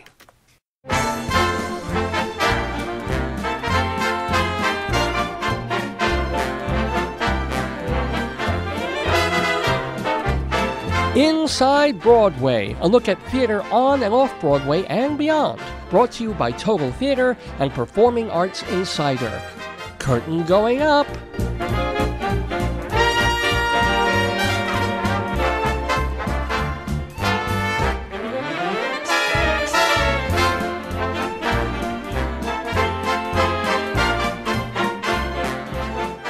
Da-da-da-da-da-da. Inside Broadway we go to just share news and stuff that's happening in the theater, because I care about it. Well, here's something. There's going to be, and it's kind of a happy thing if you like jukebox musicals.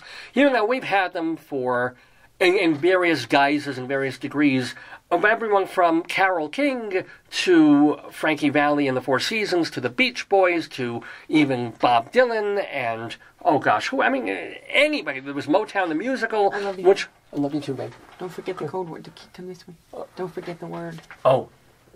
Yes, thank you, sweetie. Okay. There's my darling, adorable wife, Joyce, over there. But anyway, the latest group that's going to have its jukebox musical, bio musical on Broadway is The Temptations. Ain't Too Proud, a Broadway musical called The Life and Times of the Temptations, will officially open in spring at the Imperial Theater on Broadway. They don't have the actual date yet, but they know they booked the Imperial Theater for it. It's got a book by playwright Dominique Marceau and songs that were made famous by the Temptations. You know, Papa Was a Rolling Stone, My Girl, one of the great singles of all time, Trust My Imagination, also a great one, Des McAnuff, the guy who directed Tommy all those years ago, he will be directing it, and it's all about the Temptations' rise from the Detroit streets to Motown fame. The show debuted already. It happened this summer at the Kennedy Center, and then tries out at the Amundsen Theater. It's trying out there right now, and then it'll even have one more tryout at the Princess of Wales Theater in Toronto in October. But then come spring, Broadway will see The Temptations in a new musical. Now, a show, what are you looking for? My girl, she's my girl. That's her right there. Talking about my girl. My girl, dum, do, do, do, do, do, dum. I got Joyce and her cup of tea. That's all you got. 30 acres and a mule. She spends the first hour of the show talking with me. That's right. Because I love you, baby, and you're cute. I love you too. You got everything? Yeah, my bathing suit's all messed up. Oh. Yeah, what happened to your bathing suit? It got all crinkly. And it got like different color, I don't know. Well, I think it had a bad turn in the washer. I only wore it once or twice. Me too. Did you even wash it, or did you just put it in the bag, or what? No, honey. Yeah, anyway. I love you. I'll see you later. Love Have you a good too, show. honey. Thank you, sweet. Love you. I'll see you later. I'll be at home. What did we call them? The Spuds? What was the name? Oh, my... Spuddy? My Spud... Was it Spuddies or Spuggies? Yes. Welcome, Spuggies. Welcome to John and Maggie and Jessica and Jeffrey and Lana and Howard and all the folks who are watching on this Saturday, August 25th, as we do Inside Broadway on Dave's Gone By. Now, as I said, the Temptation show, Ain't Too Proud, that'll be a new show on Broadway. But a show that's been coming to Broadway year after year, the last couple of seasons, has been The Illusionists. I'll do that again. The Illusionists. Watch me pull a potato out of a hat. See? Nothing up my sleeve. Presto! Yeah, that was really well done. Anyway, yeah, so The Illusionists has come to Broadway. It's this big, glitzy, gaudy show of different kinds of magicians or mentalists who all take part.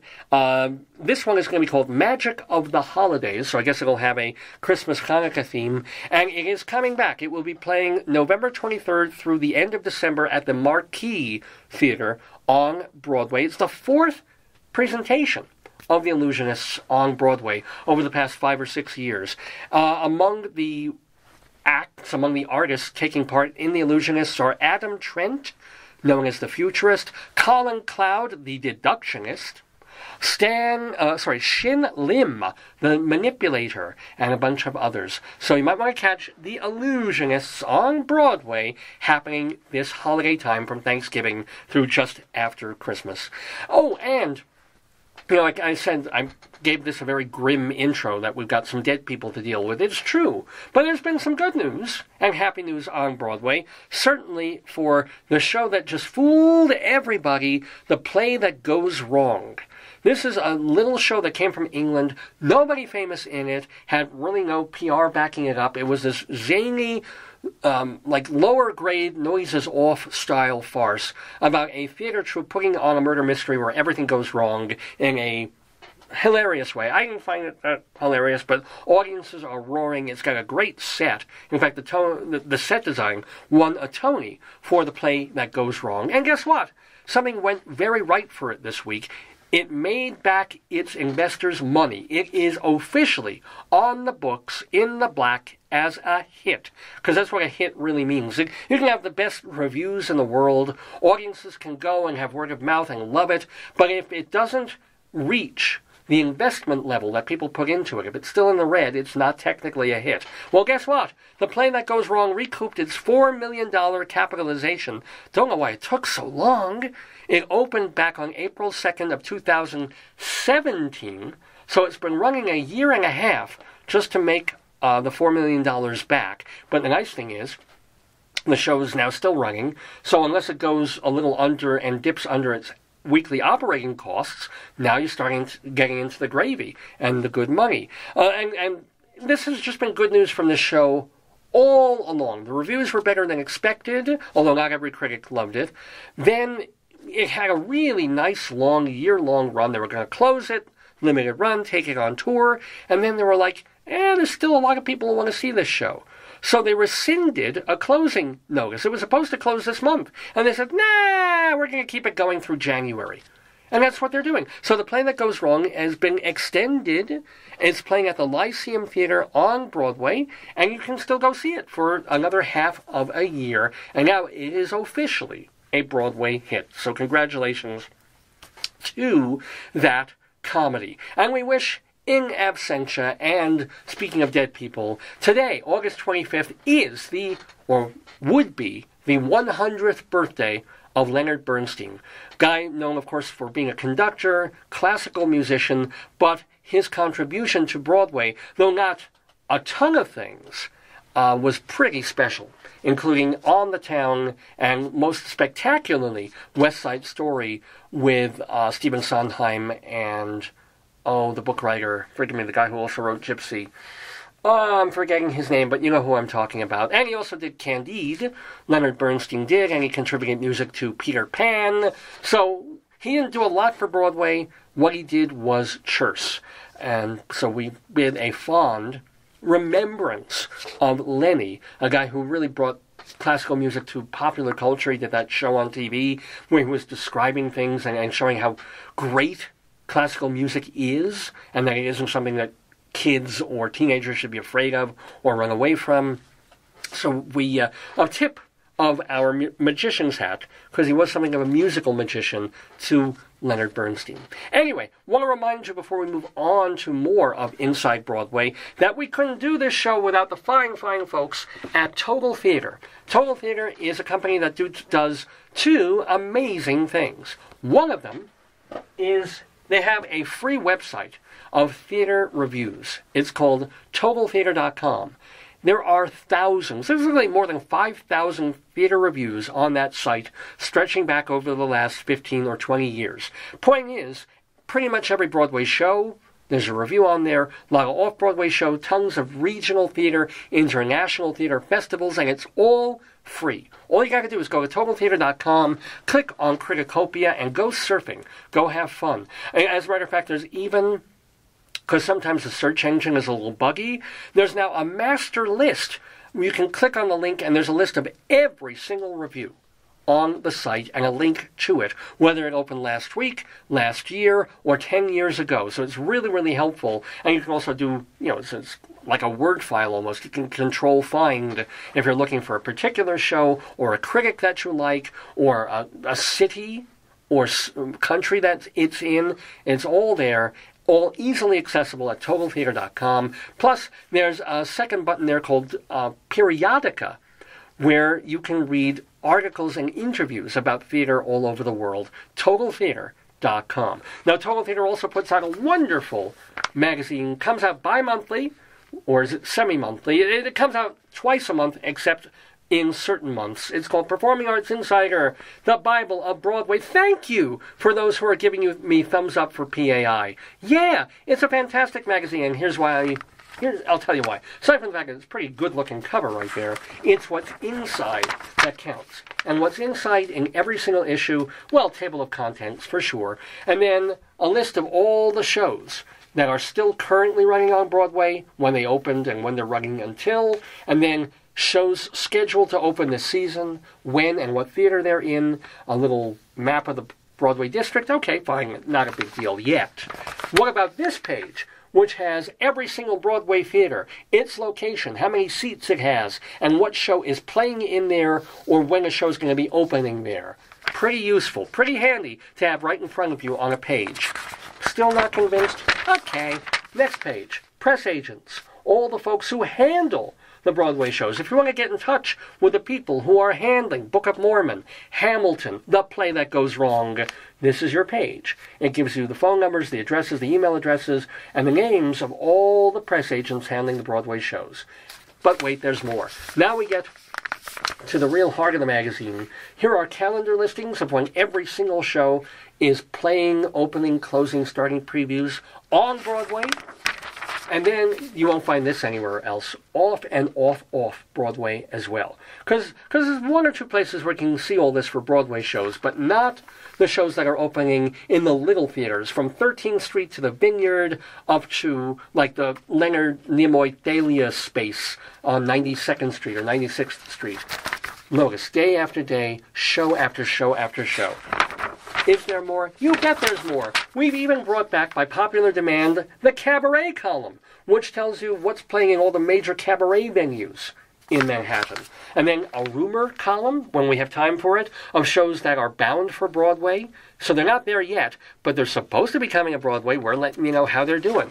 And then we set the heart in the magazine. Here's the meat. Here's the guts. All the Broadway shows with tons of information about each one.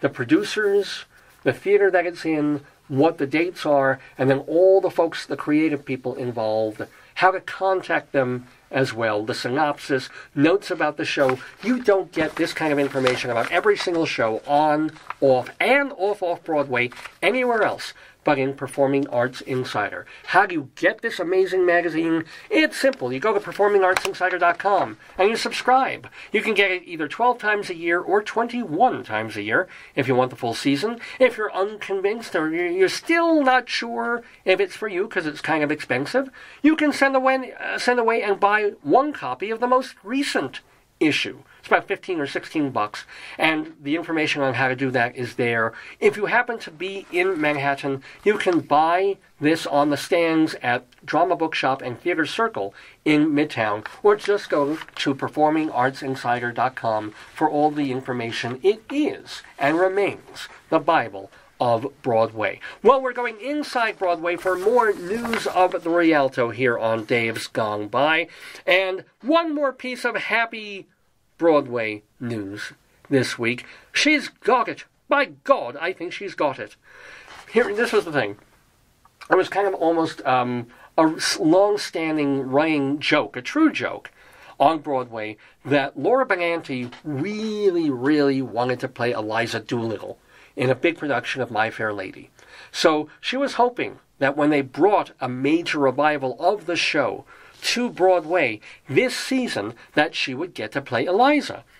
Didn't happen. The producers went instead with Lauren Ambrose, whom we all know from 6 Feet Under, right? And she got really good reviews, and audiences really liked her, and everybody was surprised at how well she sang, and were interested in that she's a bit older than most of the Elizas have been for that show. Well, Lauren Ambrose did well with the show. The show is doing terrific box office, but she's leaving. She's got a TV or a film thing to do now.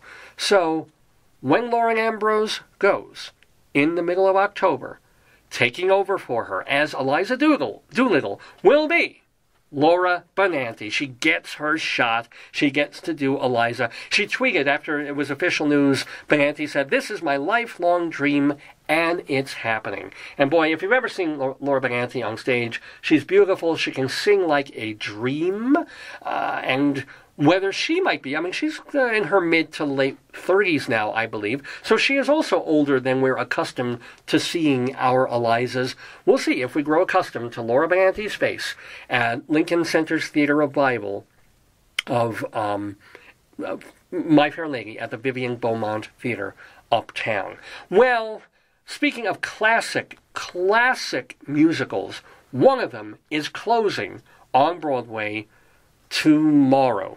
Or is it tonight? It's either tonight or tomorrow. But this is your last chance to catch Hello, Dolly. Yep, the big revival show of last season, featuring the one and only Bette Midler, is closing at Broadway's Shubert Theater this weekend. The show won the 2008 Tony for Best Revival. Midler won a Tony. Even if you don't get to see her or didn't get to see her, Donna Murphy got some really great reviews when she was spelling Midler, and then Bernadette Peters went into the show for a while. But Midler came back for the last few weeks, and she's back for these last couple of performances at the Shubert Theater. The good news also is that David Hyde Pierce is back playing Horace Vandergelder. He can do no wrong for me, and I thought he was terrific. A lot of people had some issues, and his having not a lot of chemistry with Midler, and being kind of a, I won't say dull, but a sort of stead Horace Vandergelder. I liked him. Anyway, and Gavin Creel is still in there, and Kate Baldwin are in there, and this kind of surprised me. There was an article in BroadwayJournal.com that said that the production, which is produced by Scott Rudin, grossed $126 million in the course of its run. That doesn't surprise me, actually. I mean, the thing is making $2 million a week or so when Bette is in it. But investors so far have made back only 5% of the profits. I mean, they got their money back, but they made only 5% over that in terms of profit. And they're trying to figure out the reasons for that, because this has been a juggernaut show, a show that has sold itself, a show that people go back to several times, a show that people are paying a pretty penny to go see. So why, and some of the investors are privately, off the record, grumbling that they're not making as much as they thought they would on this show. Now, producers are kind of saying that they haven't gotten their final disbursement yet, that when the show closes next week, there's going to be another check in the mail of what these investors are getting. But, and they're saying there's other reasons. It's like when Bette Midler wasn't in the show, it was no longer a $2 million show, it was a $1 million show with Bernadette in it, or with Donna Murphy in it. It was maybe a $700,000 or $800,000 show. No disrespect on their qualities playing Dolly Levi. or Dolly Gallagher. It's just that they are not the star wattage movie star box office draw that Midler is. So when she left, the grosses went right down again, and it's a very expensive show. The show costs apparently $850,000 a week just to run, just to clean the costumes, pay the actors. I'm assuming that includes advertising and royalties and everything else like that. Although somewhere else I read, or maybe in the same article, they're saying that Midler is making well over, like, low six-figure for a week run in the show. Well, if they're paying her somehow $300,000 a week to do Hello Dolly, and then maybe that doesn't count towards the 850, it's on top of that. I don't know the numbers per se, but it does seem strange to me that you've got a show that's capitalized at I don't know the capitalization on this, but it just seems like somebody should be making a bit more money on this than they have, but possibly they will.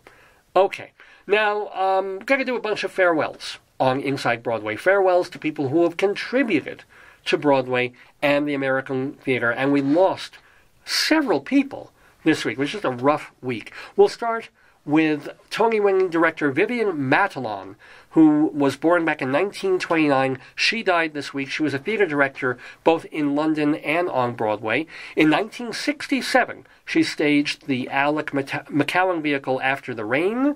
And then if you've ever heard of the play P.S. Your Cat is Dead from 1975, she directed that. And then that revival that really brought the play back into prominence, a show called Mornings at 7. It was a big surprise hit in 1980. She won Best Director of the Tony Award and the Drama Desk Award. Vivian Matalon did for directing that. She also did Brigadoon in the 1980s with our friend of the neighborhood, Martin Vidnovic. And in that show, an unknown Jerry Mitchell was a dancer. He has later gone on to become a major Broadway director and choreographer. Also in the 1980s, she directed the Broadway debut of Arthur Miller's play, The American Clock, and her last production on Broadway was 1983's The Tap Dance Kid, which introduced Savion Glover to Broadway. Oh, and you know what? 2 years after that, she did that lovely play, Souvenir, in 2005. That is the one about Florence Foster Jenkins.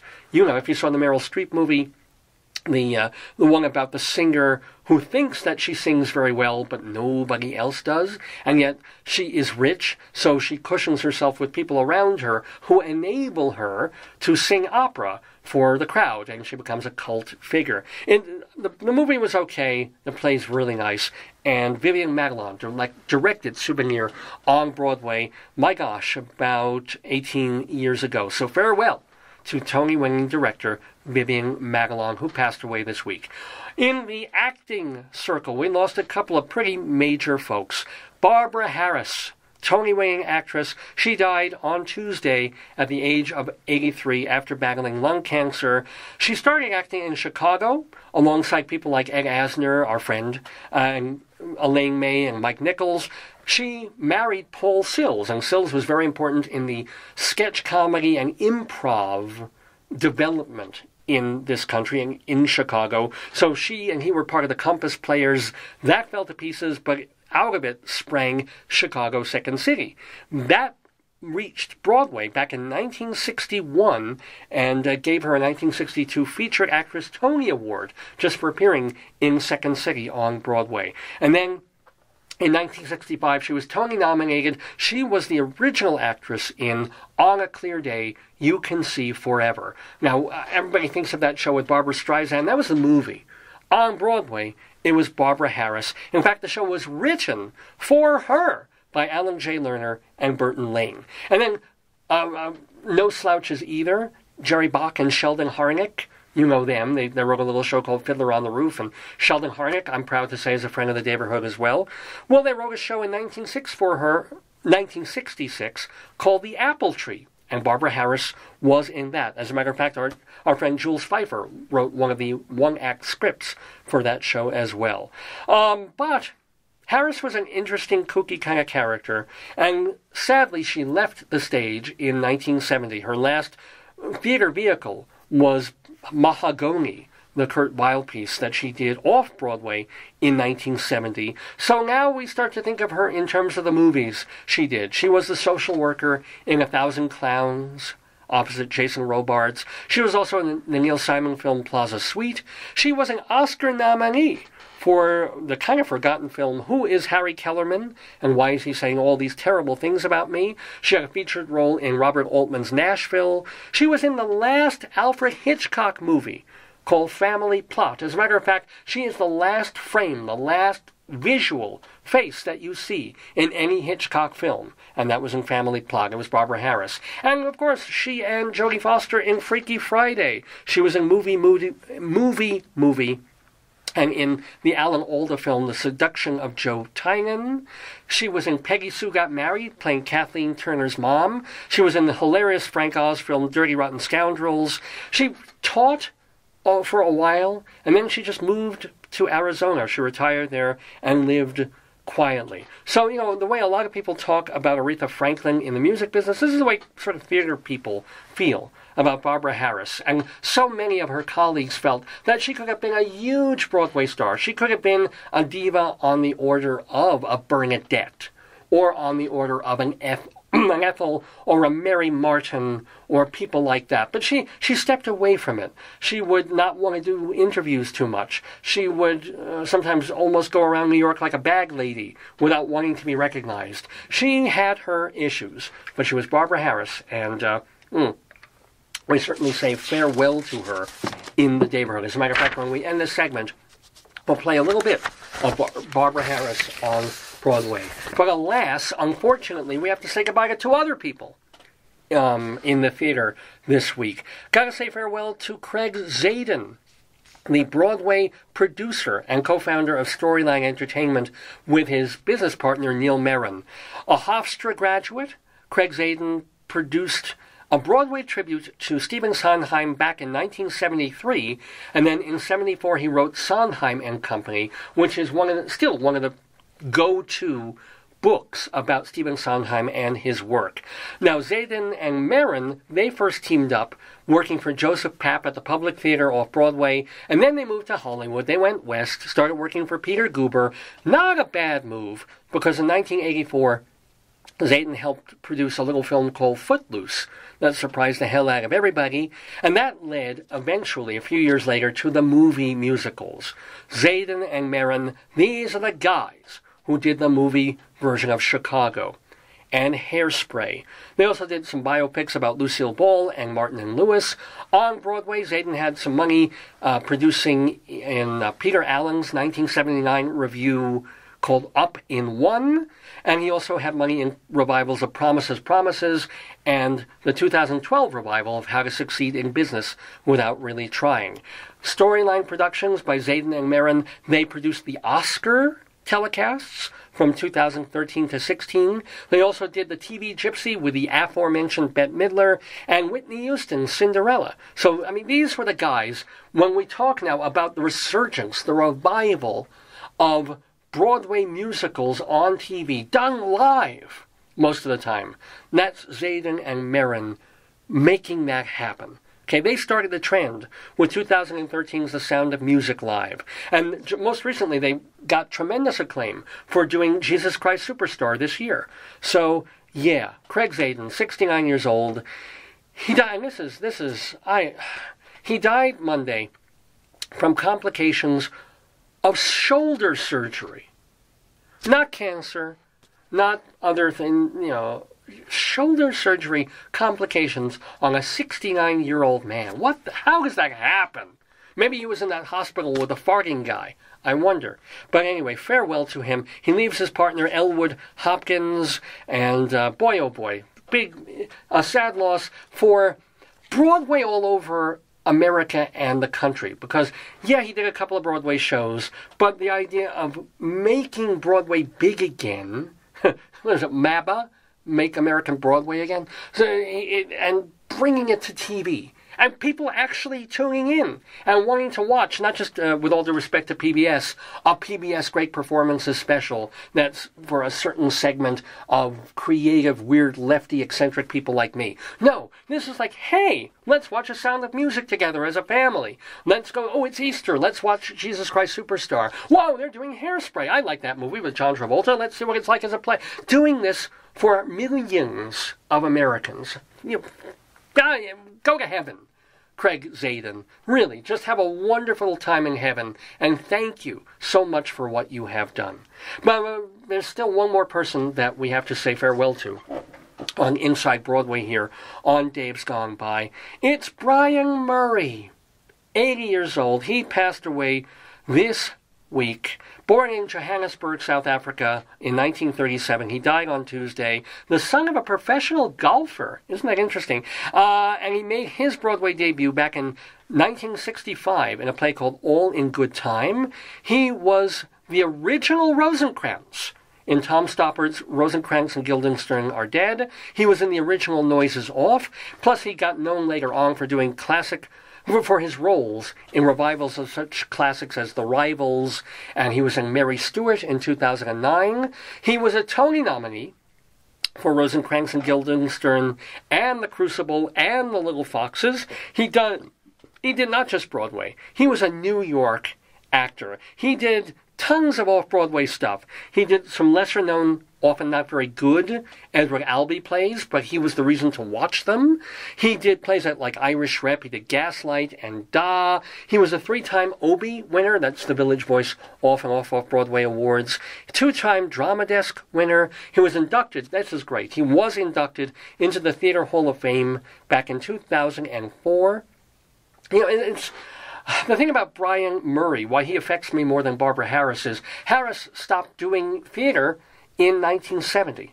I didn't start as an adult going to theater until like 1983. So she was off my radar. I would see her on TV. But Brian Murray, I was a theater critic from about 1987-88 on in New York, seeing 150, 200 shows a year on and off Broadway. So I would see Brian Murray year after year, 2 or 3 shows a year. And he was always a welcome presence. He always had that he was a kind of a big, burly guy with a very strong and unique, recognizable voice. And I felt I was in good hands if Brian Murray was in the show. So when I saw that he passed away this week, I'm like, oh, I feel him in a way that I might not feel Barbara Harris. So farewell to Brian Murray. His last Broadway show, I can't believe it was so long ago. It was 2011. He was in The Importance of Being Earnest. And check out, this gives you an idea of the level of work that Brian Murray was doing, because these are the people he was doing it with. This was An Importance of Being Earnest with the late Brian Bedford, alongside Dana Ivey, Paxton Whitehead, and a then not really known Santino Fontana. This is before Crazy Ex-Girlfriend. So farewell to Brian Murray. Farewell to Vivian Matalon. Farewell to Craig Zaden. And as we said before, to Barbara Harris. Let's go out on this edition of Inside Broadway on Dave's Gone By with a little bit of Barbara Harris from the original 1965 Broadway cast of On a Clear Day You Can See Forever. What did I have that I don't have? What did he like that I lost track of? What did I do that I don't do the way I did before? Back in the old days, which is just like a year ago, I could have played a whole big track from the album, but since we're on Facebook and they have weird things with copyright, that's just a little taste of what did I have that I don't have from On a Clear Day You Can See Forever. Well, what do we have on Dave's Gone By for the rest of the show? Oh my goodness, because it's 2 minutes to 11 here, Mountain Time. We've got a Saturday segue of songs in the news. We've got a new limerick, and this one will be about Boone, Colorado. We've got Dave's Big Dictionary about the word proscribing, and we even have a brand new book to read for Storytime, Interrupting Chicken. Oh my goodness. But folks, most importantly, before all of that, we have a special guest, so get ready to laugh. Hey, it's Stevie GB, comedian from Long Island, and you could see me on August 25th tonight in Port Jefferson and all fall long around Long Island. And I'm on with Rabbi Saul Solomon on Dave's Gone By on UNC Radio. Oh, shalom, my friends. Shalom, my enemies. This is your old pal, Rabbi Saul Solomon, founder and spiritual leader of Temple Sons of Bitches in Great Neck, New York. And I am from Long Island, and I am delighted to talk to another Long Islander right now. Not only that, every time I go see my accountant, I start to cry. But this is an accountant who will make us laugh because he is and has been voted the world's funniest accountant. His name is Steve Gianturco, or much better known as Stevie GB. He has been a stand-up comedian for 25 years now. He's opened for people like Dennis Miller and Uncle Floyd and Lisa Lampanelli and Louis Anderson. He's written plays. He's had them done off Broadway, including shows like Welcome to Long Island, You Bet It's Groucho, and of course the unforgettable Vampires Suck, the musical. You can go see Stevie GB live and in the flesh and full of blood tonight, Saturday, August 25th, at Theater 3 in Port Jefferson. He's on the main stage, in fact. So, ladies and gentlemen, without further ado or a don't, please welcome to the neighborhood, Stevie GB. Shalom, Stevie. Hello, shalom, Rabbi. How are you?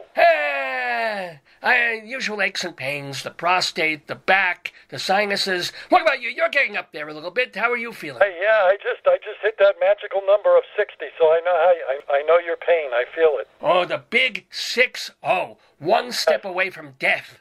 You have to be physically active up on the stage there. Is it easier, harder, or do you feel like you did when you were 30?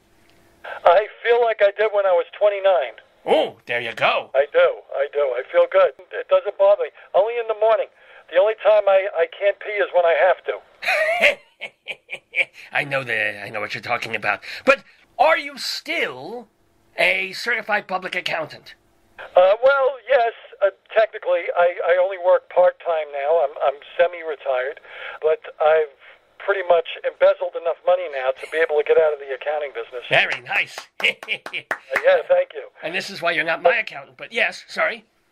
Try to get into more of the comedy side of things, so. 25 years you've been at this. Roll it back to, 1990, just before you started doing. What was the impetus? What got me started? Yeah. Well, I've been funny my whole life, I think. My parents were funny. I think my earliest memory was being about 8 years old, and my mother sat me down in front of the TV and said, "Watch this." And it was Duck Soup by the Marx Brothers. Yes. And I think that was the beginning when when you see your parents laugh, you kind of get a good connection as to what it's all about. So I learned to be funny at an early age, and I was always the funniest guy in school, the funniest guy in the office. And on a dare, somebody dared me at an office job to enter a talent contest at a local restaurant that was looking for comedians and musicians and whatnot. And she said, "Try comedy." And I said, "Okay." So I did it, and that was it. I'll bet you remember that moment, that first time you hit the stage. Do you remember any of the material that you came up with for that first? The funny thing, I sort of do. Some of it I still sort of do. Ooh. And other of it, I had 15 minutes, which at the time I didn't know that 15 minutes is like a lifetime. Yeah. To start out in comedy. But I did the full 15 minutes. And not only that, but I won 3rd place in the contest and went home with a Bonnie Raitt cassette and a T-shirt. So... Actually, 2nd place would have been 3 Bonnie Raitt cassettes, but Yeah, maybe, yeah, exactly. But the material, let me think. The only joke I still sort of do that I actually wrote, was I was in the library recently and I saw a book there called Final Exit, which is a book about how to commit suicide, written by a doctor. And it's in the library. And my first thought is, this book's going to be overdue. That still works. That is a funny joke. It is. Well done. Well done. Yes. So, once you got that taste, and once you listened to the Bonnie Raitt cassette a time or two, when was the next time that you said, I'm going to try this again? Well, as soon as I go off stage, I figured I was going to be a famous comedian immediately. But I could probably, be on Letterman in a couple of weeks. And, you get that delusional germ immediately. And, I went to the local comedy club and found out that they actually have open mic nights. And I went to McGuire's in Bohemia, and I signed up. And, in the beginning it was all easy because I was able to bring in a lot of people that I knew, and friends and family were coming to see me, and then once you burn them out, it becomes harder to get stage time. So, well, let me ask. It only lasted maybe 6 months or 7 months, and then I quit for a couple of years. But then I went back to it because it was a bug that I wanted to taste again, and then I never stopped. Did you have early on in the process, did you have maybe like a hell night where you're dealing with drunk people and hecklers, but just a night where all the material that had been working just great bombed like crazy? Of course. Why? Of course. Why is that? What is that? I don't know. You know what I think it is? I think not everybody likes comedy. I figured this out. It's like if you go to a party and somebody decides to bring somebody in to do rap music, there's going to be a portion of that audience that's not going to enjoy it. And even though the jokes may seem funny to some people, other people just don't understand comedy and they don't like it. And well, what are they doing in a comedy club? I don't know. They got free tickets. I'm talking about when you do a real hell gig, like a backyard party or a private function. Those are much harder. Because I always say this, it's easier to bring the people to the comedy than bring the comedy to the people. Well, yeah, because if you have a space that's designed for it, a little dark, black, or basement wall, just really stark, and a little bit dank and cozy, that is more conducive than some fancy place or like a sunlight and stuff. Right. So you got back to it after giving it up, and you haven't stopped really since then. No, I haven't. I mean, I've done other things in between, but I've always kind of had to stand up on the side. Now, you say now you're easing towards retirement, you're part-time accounting, but for the first, I would say, 20 years, you still kept a full-time accounting job? How did you manage? Well, comedy is at night and weekends, so that was the easy way to manage it. Yeah, but comedy is like open mic at 12:30 at night and then not getting home until 3. How do you function? Well, I tried to avoid those as much as possible. The open mics were usually on an off night, like a Wednesday night or a Thursday night. I would do the ones that were closer to home, that I didn't have to travel so far. And on the weekends, maybe I would do a Sunday or a Saturday, try to get into the city and get on some stages. But, it's very competitive. And also, if you want to move up in the biz, basically, if you're lucky enough to get an agent, you have to drive hundreds and hundreds of miles and stay in shit hotel rooms, pardon my French, but I mean, you did not want to, and nor did you do that. Oh, I did, and actually probably 12 years ago now, about 2007 or 2006 or so, I did do some road gigs. I had a job where it was more of a consulting job, so I had the ability to make my own hours. So I decided, let me try to do some road gigs, and I actually did. For about a year and a half, I went to Jersey and Pennsylvania and Ohio and upstate, and I did exactly what you described. Stayed in the crappy hotel rooms or the condos with other comedians, and did the week-long gigs for shitty money, and it was awful because I had this delusion that going on the road meant it was more of a glorious thing. It's just driving further for another crappy gig. That's right. But did it, in the long run, help? Certainly, just by performing, you get better and better and more skilled and more able to handle audiences. But in terms of profile and career, was it worth it? I think it helps. I think stage time, like you said, stage time is stage time. The more you get on stage, the better you get anyway. It doesn't really matter. You don't have to drive 300 miles to get better. It does help because it makes you feel a little more legitimate, like, oh, I'm a real comic now, I'm driving somewhere, rather than just doing the same local haunts. So it was fun in that respect. It's just that, to drive so far, it's about a half an hour of fun, 30 minutes on stage if you're lucky, or less. Yeah, 30 The rest of it is just brutal, horrible nonsense between the traveling and the waiting and the sitting. And do you have any particularly either funny or wretched anecdotes from that year and a half on the road? Well, I think that the worst one was when I drove up to Rochester. I drove up there and I went to a club that was a week long. It was a Wednesday through a Sunday. It was 7 shows, and I stayed in a comedy condo, which was a disaster. I was the opening act. There was a MC, opener, feature, and the headliner. Yeah. The MC came up, did his thing. I came up, and they decided that was the perfect time to start taking orders and serving dinner. So every single show, I had to compete with people saying, yeah, I'll have the chicken wings and the mashed potatoes. So nobody was paying attention to me, every single show. And the headliner was nice enough to tell the booker that I didn't do well. Who? Come on, name names. Nice of him. Who was the headliner? You know, I would love to remember his name just to be mean. It was David something. It wasn't David, your friend there. David. Wasn't David Steinberg? I don't remember his last name, and I've never seen him since. So thankfully, he got his. I think karma worked in my favor after that trip. Now, were there any people that you were traveling around with or being in the comedy condo with who were nobodies then, and they later got a sitcom, or they're known on the circuit now and are pretty well known? You know, no, believe it or not, I think just about everybody I traveled with are either still bouncing around doing the same thing. Nobody that I could say, hey, I was with Kevin James, or no. Well, I think you missed the big, like the 1980s boom. Yeah. You were 10 years too late on that, I think. No offense. I was late on that. But now, I mean, you've got a lot of gigs. You're appearing somewhere pretty much every week. As a matter of fact, people, of course, can see you tonight at Theater 3 in Port Jefferson. You've got a gig on September 14th at Governor's. Yes. In Levitt. I mean, at Governor's, for gosh sakes. And then someplace I've never heard of called Little Bit O' Heaven in Northport on September 21st. What the? Is that a comedy club or is it a sex place? It's a Christian coffee house that welcomes all denominations. It's not just Christians.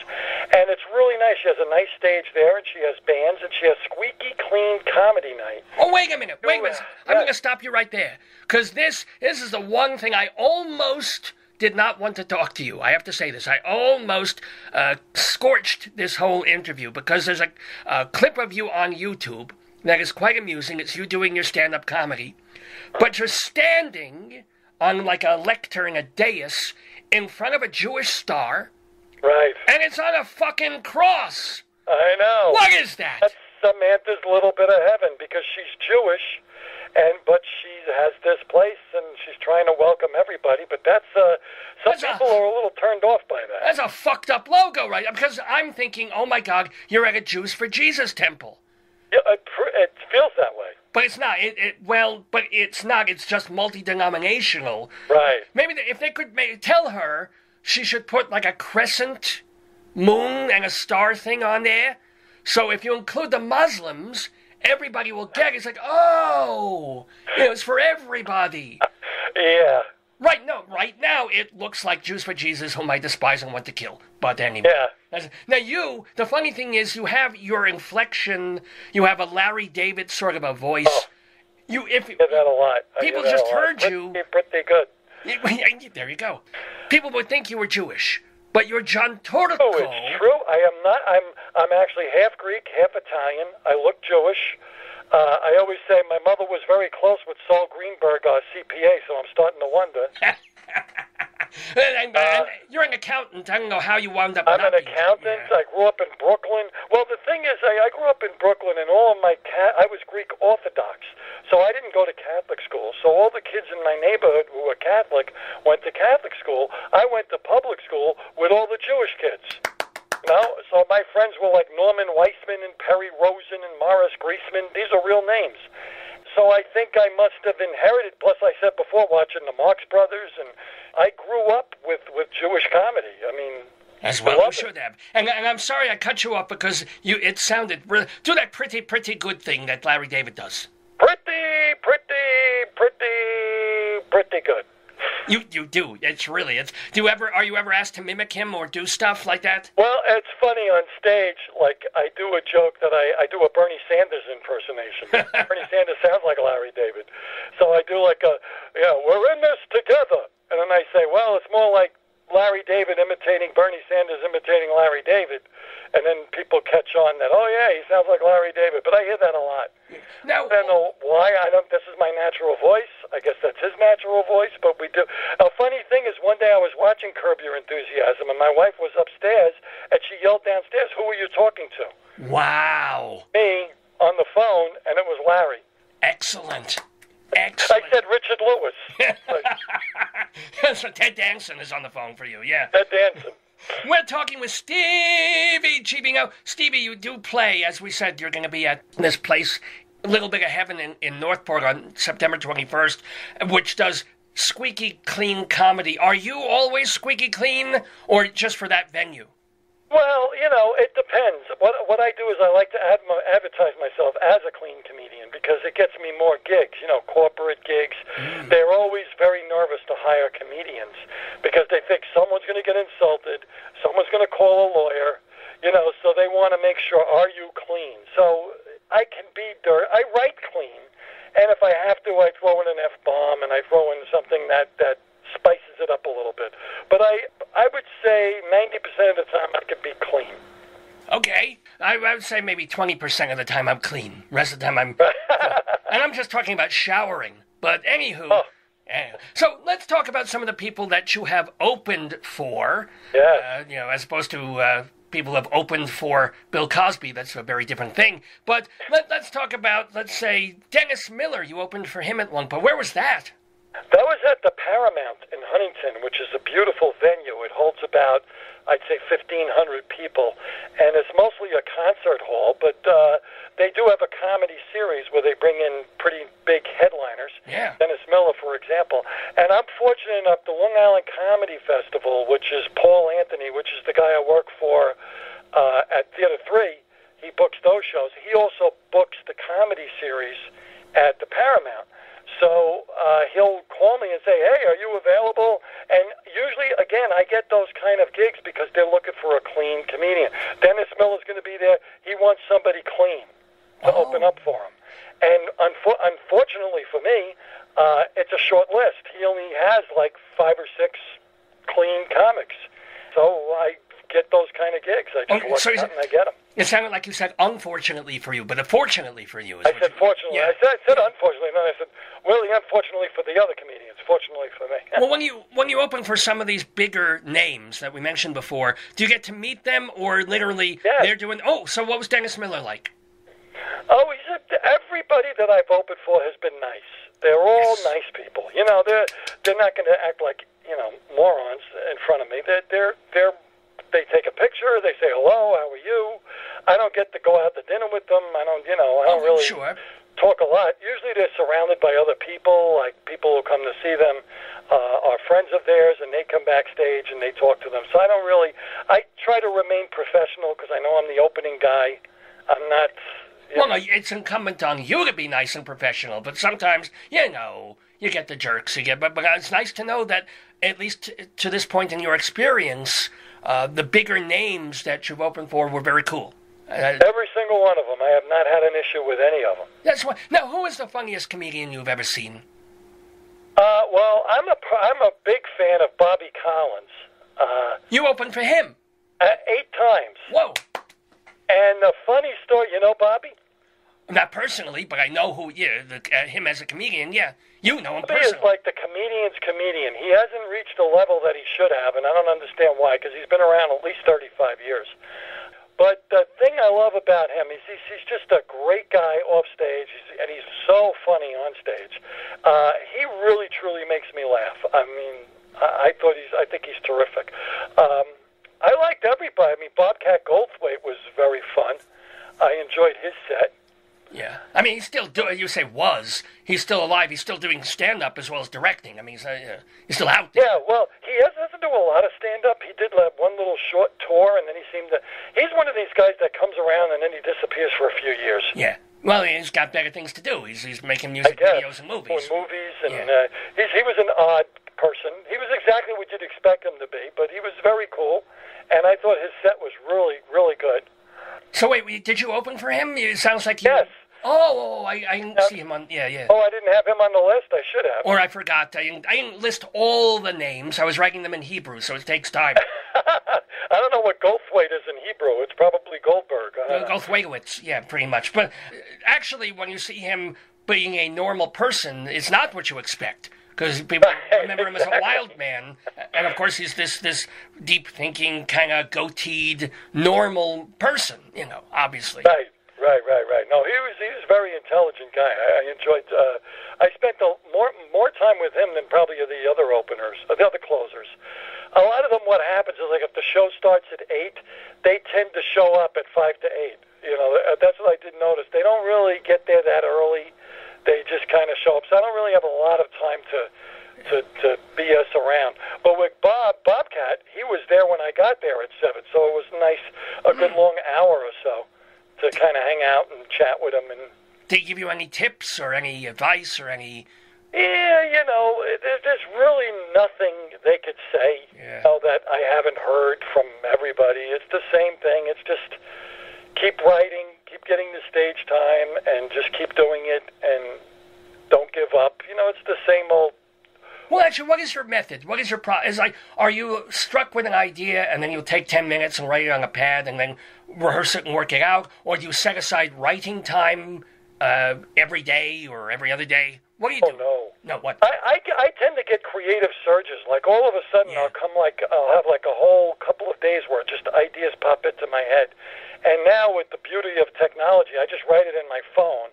I'll write a couple little buzzwords, and then I kind of like practice it in my head while I'm walking around or while I'm doing stuff, and I think about the bit in my head, and then I never really write it down until like the day I'm going to do it. That's when I kind of write down longhand on a pad exactly how I want the joke to work.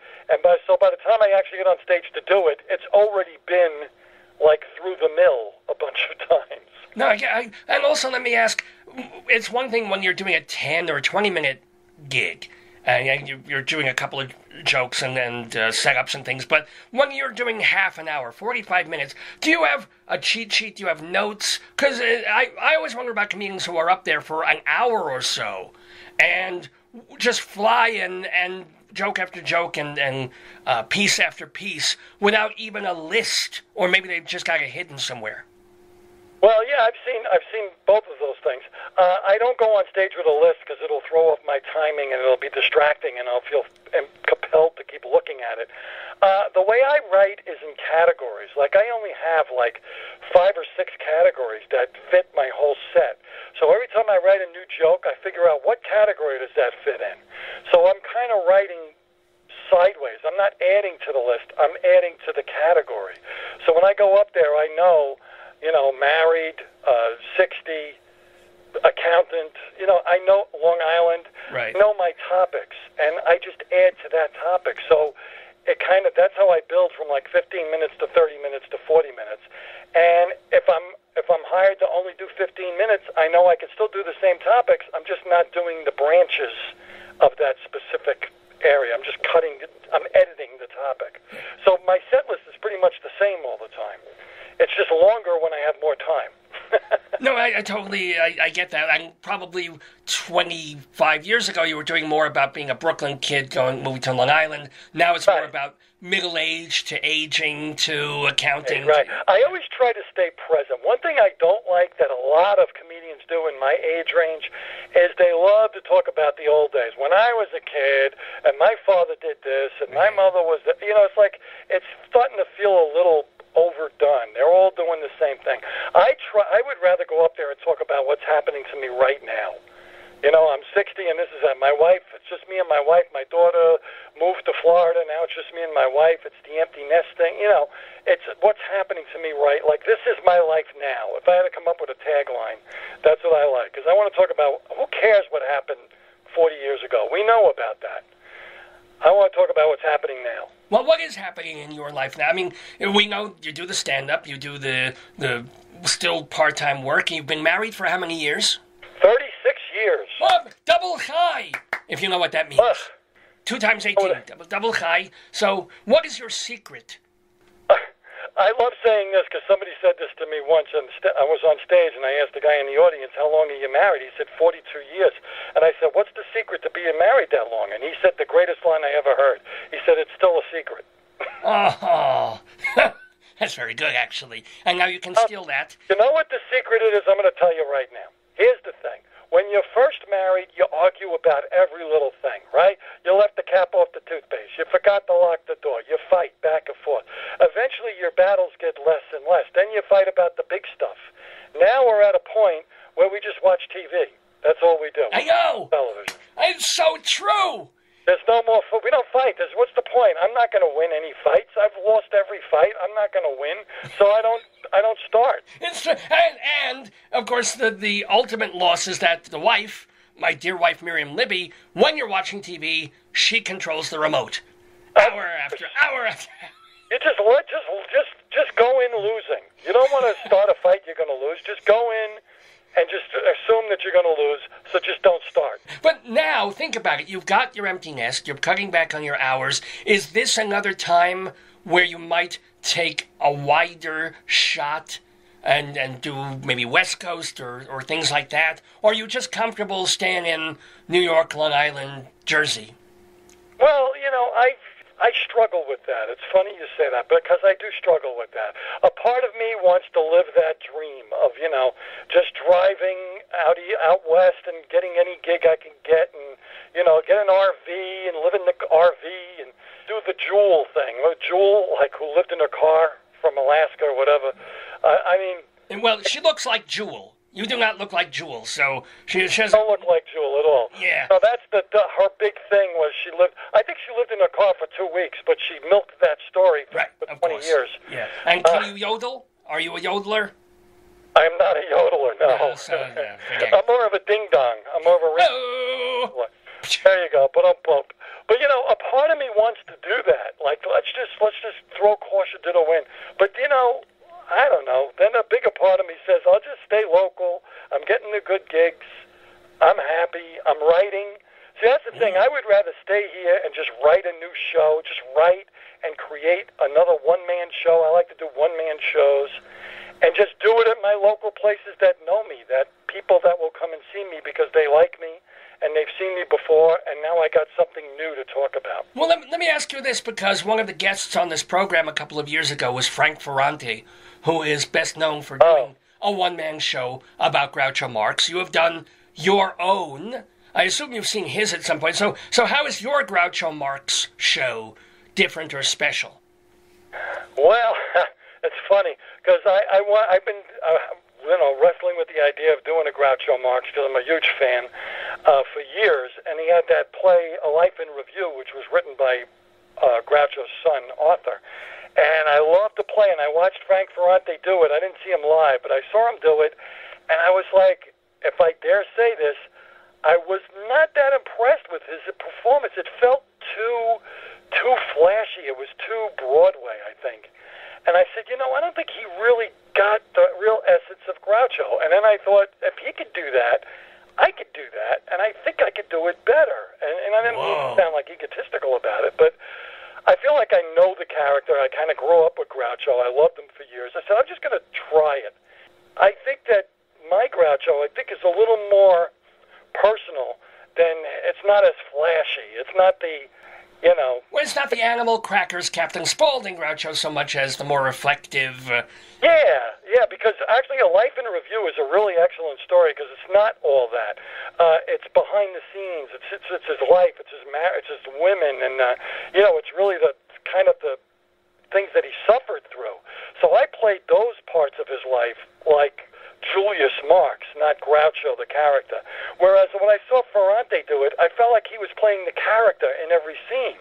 And I was like, why did he do that? It seemed like he lost the opportunity to play the real man instead of the character role. He didn't lose an opportunity. I mean, he's been doing that for 25 years on stages all over the world.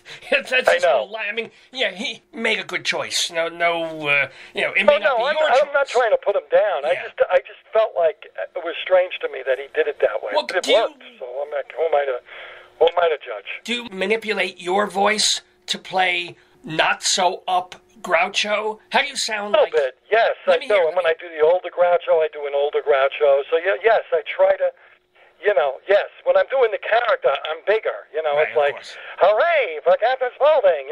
I'm the big guy. And when I'm behind stage, I'm a different form of. I still try to use the voice. I didn't want to be an imitation. I didn't want to be an impersonation of Groucho. I wanted it to be. I know the words you're thinking of. Well, a tribute. But a tribute, I wanted it to be like a personification. Maybe that's the word. Characterization, personification. Not an impression. I didn't want to be an impressionist of Groucho. Although, let's face it, the best Groucho ever is Old Senile Groucho by Gilbert Gottfried. Yes, I've seen that. It's wonderful. It's magnificent. Come on. Yes. Any other comedians that you grew up being really impressed by and said, "Ooh, maybe one day," long before you went to that contest? Well, what's funny is what goes around comes around. Bobby Collins, when 1980 or so, I was first going out with my now wife. We went to a comedy club in Huntington, the East Side Comedy Club. And the guy on stage was Bobby Collins, and I never forgot. I was watching him, and I said, you know what? I want to do that someday. He was the guy that kind of got the spark in my head of, I think I could do this. And I even told him that story, and he was like he loved it, but I think he felt a little funny about it. But he was the guy that kind of inspired me. It took me another 10 or 11 years to actually do it, but I could think back as him being one of the guys that I saw. Of course, growing up, George Carlin, Robert Klein. Yes. Dare I say Bill Cosby. I grew up with Bill Cosby. It still hurts me that he turned out to be that, but... Well, or even look at Louis C.K. and then the stuff. Are all comedians a little bit nuts, even if they're not dangerous? Look at Woody Allen. The jury's still out on Woody Allen, but I love Woody Allen. But, I think it's only a matter of time before that, comes to the roost. As it were. But let me ask in a more happy sort of a way. Sure. Who's funnier, Jews or Italians? Jews or Italians? Yes. Oh, Jews, all the way. All the way. Don't even have to elaborate. I just wanted to ask that. But also, before we let you go, you did a short film a couple of years ago called Suffering in Suburbia. Suffocating in Suburbia. Suffocating. I thought it was suffering. See, that's my Jewish take on it right there. They both work. Suffocating in Suburbia. Is there more of that? Since, you're doing the stand-up, but maybe is there a way to get your name out there more to maybe do an iTunes sort of a CD? Are you at that point? A video sort of special? To get to that next step. Do you have an agent?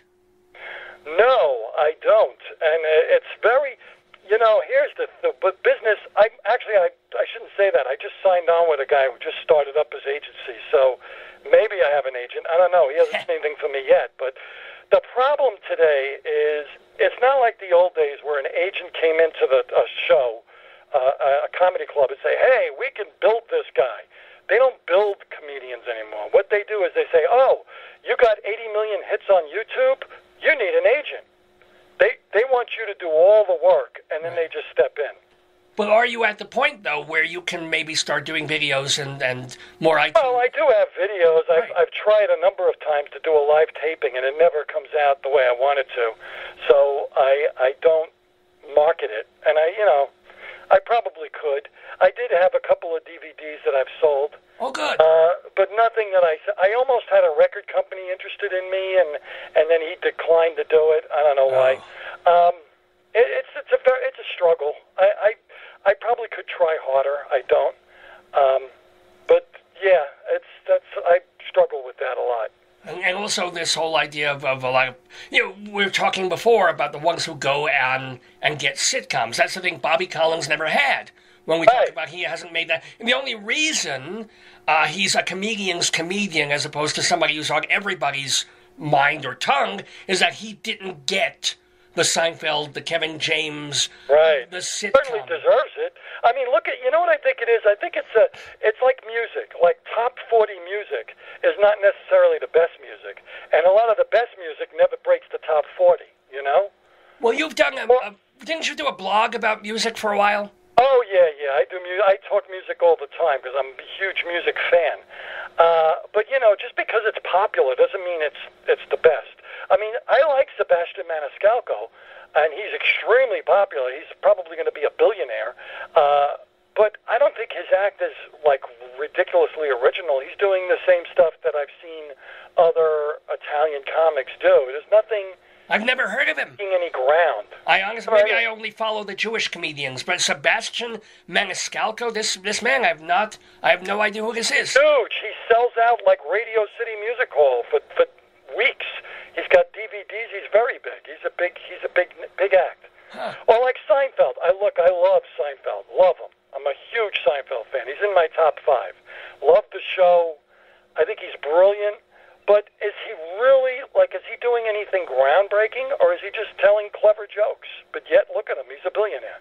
Well, everybody has their... Did Henny Youngman do anything groundbreaking? No, but he had a good career. It doesn't necessarily have to be the Sam Kinison who finds a new path, or the Robin Williams who just spins off into something. Or the George Carlin, or, Yeah, Carlin did have his own idiom. He really did. He was a special sort of type. Right. I mean, he was kind of a Lenny Bruce. He branched off of Lenny Bruce. I mean, that was really who started that. But I think he definitely took it to a new level. So let me ask you, before we let you go, Stevie GB, what's the most recent joke you've written? The most recent joke I've written? Yeah. Or it can be a bit. I know it's tough to put a comedian on the spot and say, tell me a one-liner and be funny about it, and then it's one you haven't tested in front of audiences yet. But what's something that you might be testing out tonight at Theater 3 in Port Jefferson? At Theater 3 in Port Jefferson? Well, I've been working on this one. My mother-in-law is in her 80s now, and one thing she has that I hope I get to have eventually is she has a whole posse of people that help her out with different things. Like her grandson will come over to open the pickle jar. I'm in charge of her finance stuff. My wife is in charge of her doctor stuff. So it must be nice to have that ability to get to a certain age and just have a whole bunch of people at your disposal that you don't have to pay. I want to get to that point. Again, it's not developed, but I think there's something there. That is, you need the button on it. You need the something where, It needs a punchline. Yeah. But, I want to have that ability where I can sit behind a big desk and just call people up. Yeah, pickle jar, come on over. Yeah, or maybe think of what if 18-year-olds had this when they were going to college. Where's where's the person who's going to take my test for me? Who's the person who's going to deal with financial aid? I don't know. That's where I might go with it. You can go a million different directions, of course. Yeah, I have it. Again, it's kind of uncharted territory, but I like the premise that you get to an age where all of a sudden you have this bevy of people that are just there at your beck and call. Well, I like that. I love being at an age where I get to talk to a bevy of talented, funny people on this radio program of the stream. And among them are the wonderful Stevie GB, whom you can catch tonight, Saturday, August 25th at Theater 3 in Port Jefferson. If, for some reason, you can't make it, he'll be at Governor's on September 14th in Levittown. He'll be at that Goyish Christian Muslim place, Little Bit of Heaven, in East Northport on September 21st. And he's coming back to Nassau September 22nd. He'll be at the Madison Theater in Rockville Center. So, lots of places to catch Stevie GB. To find out much more about him and follow his progress and his clips and see all the things that he's done, please go to his website, StevieGB.com.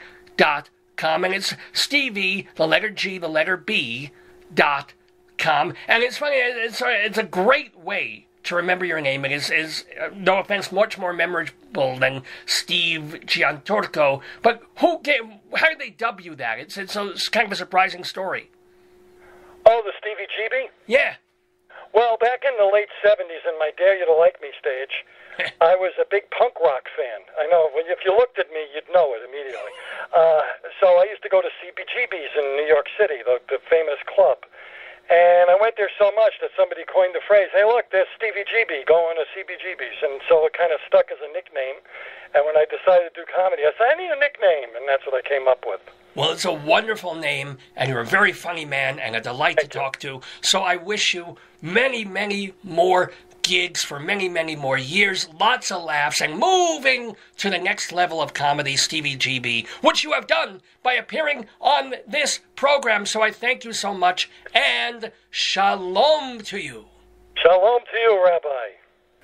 Rabbi Sal Solomon, of course, talking to Stevie GB, who will be at Theater 3 tonight, Saturday, August 25th. It's still early, so if you haven't gotten your tickets yet, you can get them now. You can drive over to Port Jeff and see this very funny and very friendly fellow, Stevie GB, Steve Gianturco. We thank him so much for being with us in the neighborhood. And by the way, we also thank our spuddies here, all the fine folks who tune into the show and watch and share with us, like Charlie and Trevor from my old radio station, a radio station I used to work at.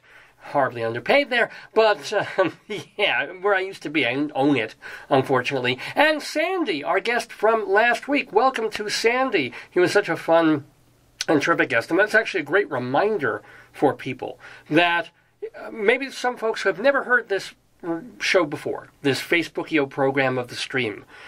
We've been around since October of 2002. We have 663 previous episodes of the show. Almost every single one of them has been saved.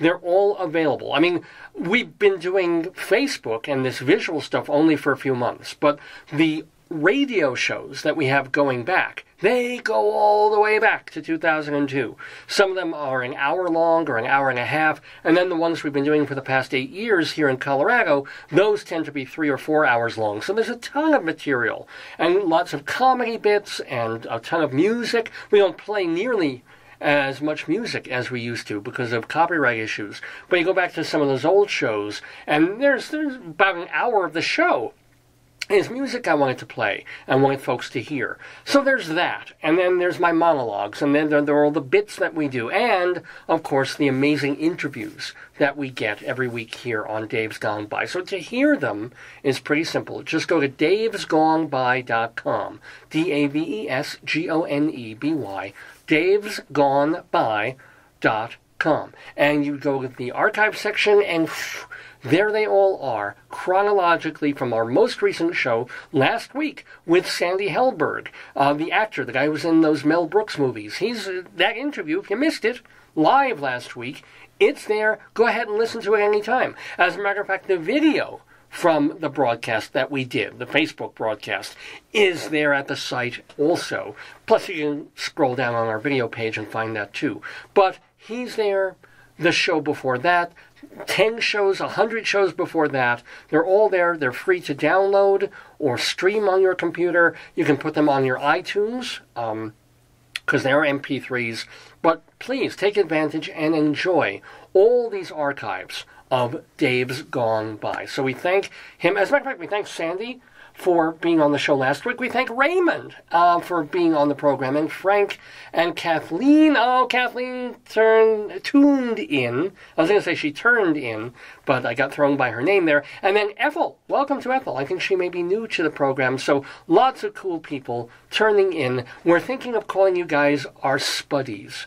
See, we have friends of the neighborhood, folks who appear on the program, and then spuddies are the folks who tune in and watch and listen and enjoy. So what is left to enjoy on this episode of Dave's Gone By, which, by the way, is going to go past noon Mountain Time, past 2 o'clock Eastern, because we got so much more to do. We've got our Saturday Segue of songs in the news. We've got a new storybook, StoryTime, that we'll be doing, including this book, Interrupting Chicken on Dave's Gone By. We'll see how it goes. And is there anything beyond that?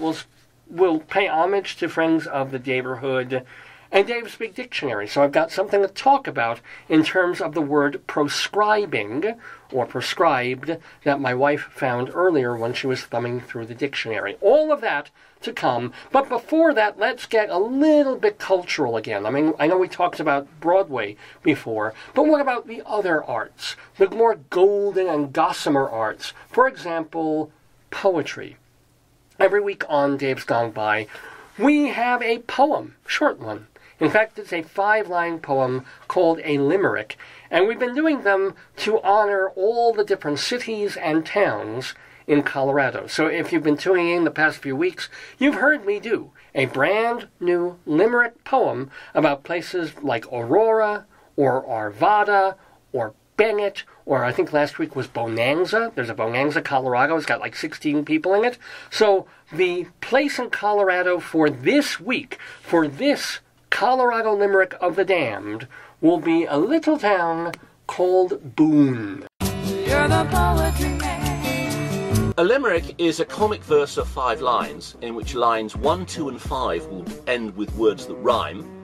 And likewise, verses 3 and 4 also end with words that rhyme. So this is a limerick. Rocky Mountain, Colorado, Colorado, Colorado, Colorado,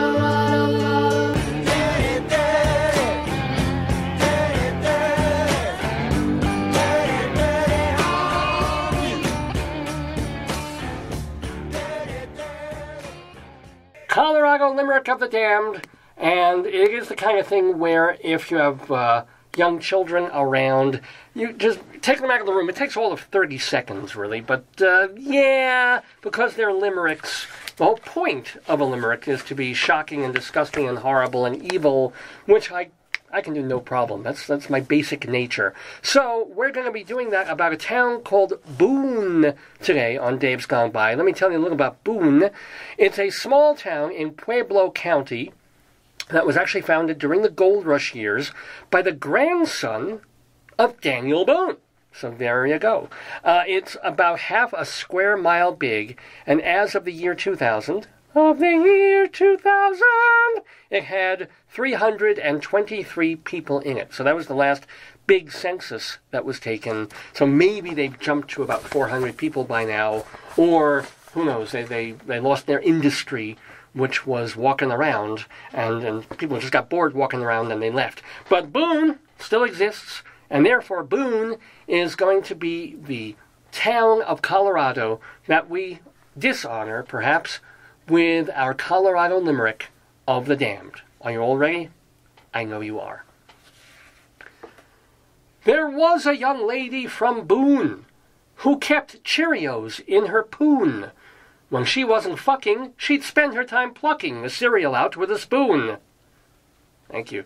Thank you ever so much. I'm so glad you stayed with the program, my friends, here on Dave's Gone By in the Daverhood with me, Dave Lefkowitz.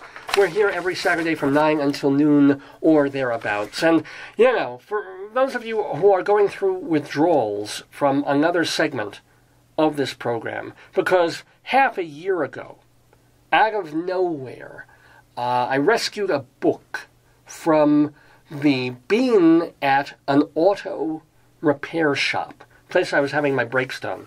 And I found this book. It was called A Cow for Hansel. This written in 1967, but it looked like it came from 1883. And it was all about this young, devout boy and his poor parents in feudal or post-feudal Germany, but pre-war Germany. And all the cows in the town were dead from a plague, so they wanted to get a new cow, but they didn't have no money, so Hans had to do extra farming and grow potatoes, but they didn't sell enough, and there's an evil veterinarian, and it took about 6 months to get through this book, but we did. We made it through A Cow for Hansel, and we finished it 2 weeks ago. It was literally like finishing the Torah for us here in Dave's Gone By. But I kind of miss the segment. I miss StoryTime. Because basically, I don't have to write anything. I don't have to make jokes or be funny beforehand. I can bank off somebody else's material. So I want to do more of this, more StoryTime, albeit with a different book, with different stuff, different material. And I've been thinking about it. And thinking about, well, if I continue StoryTime, what other books can I do? One of the options might be this one. We've talked about this, The Chocolate Touch by Patrick Skeen Kathling. And we know this, I skimmed through a little bit of the book. It's all about a boy who loves chocolate, loves it so much that he makes a wish that everything he touches turns to chocolate. Kind of wish he touched to that really constipated man in the United Kingdom we were talking about earlier. But yeah, so there's that. And this will take us just a couple of weeks to get through. And then we got this fella. Rabbi Saul has been begging me to do this one. I found this at a yard sale a couple of weeks ago. This is Dreams in the Golden Country, the diary of Zipporah Feldman, a Jewish immigrant girl, New York City, 1903. Can we have a longer title than that, ladies and gentlemen? Oh, even Dear America. I forgot about that. It's actually Dear America, Dreams in the Golden Country. So there's this. And this would take us a couple of months to get through. It's got pictures. Look at this. I wonder, I don't think it's real. Hope it's not real, but they do have photos in there. It doesn't look like it's going to be fun. So I'm tempted. This is tempted to do this one. Certainly Rabbi Sal has been hawking me to do Dreams in the Golden Country. But I want something short. I want to get through like a book in a day today. To reward all of you who sat through week after week of A Cow for Hansel. And we found it, and certainly Mrs. Bakbagak is delighted in our choice of the book for Storytime this week. It's... No, hopefully you won't fall asleep. It is Interrupting Chicken. Interrupting Chicken by David Ezra Stein, nice Jewish boy. So perhaps Mrs. Bakbagak will help me, perhaps she won't, in reading and sharing with you this delightful book as part of Storytime, Interrupting Chicken. Let us begin, shall we? Oh, I'm sorry, how could I even forget to play the Storytime theme? Tell me a story, tell me a story, tell me a story. Remember what you said. You promised me, you said you would. You gotta give in, so I'll be good. Tell me a story, then I'll go to bed.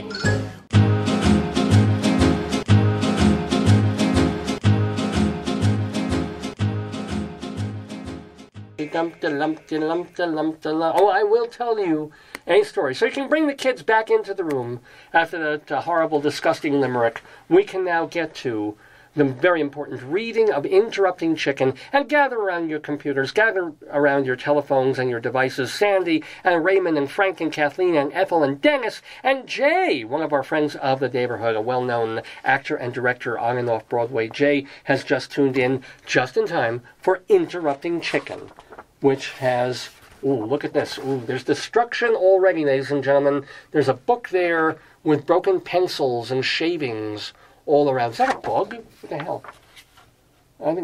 It's a feather. I guess it's a... Oh, I get it. The chicken interrupted something and broke it. There we go.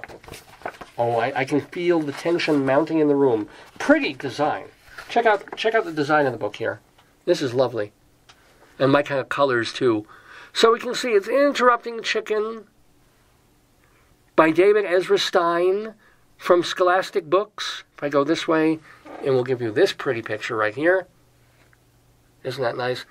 And it's like a sea captain's study there, if he had Danish furniture taste. Let's move forward. Are you ready for it? Are you ready, Mrs. Bakbagak? Look!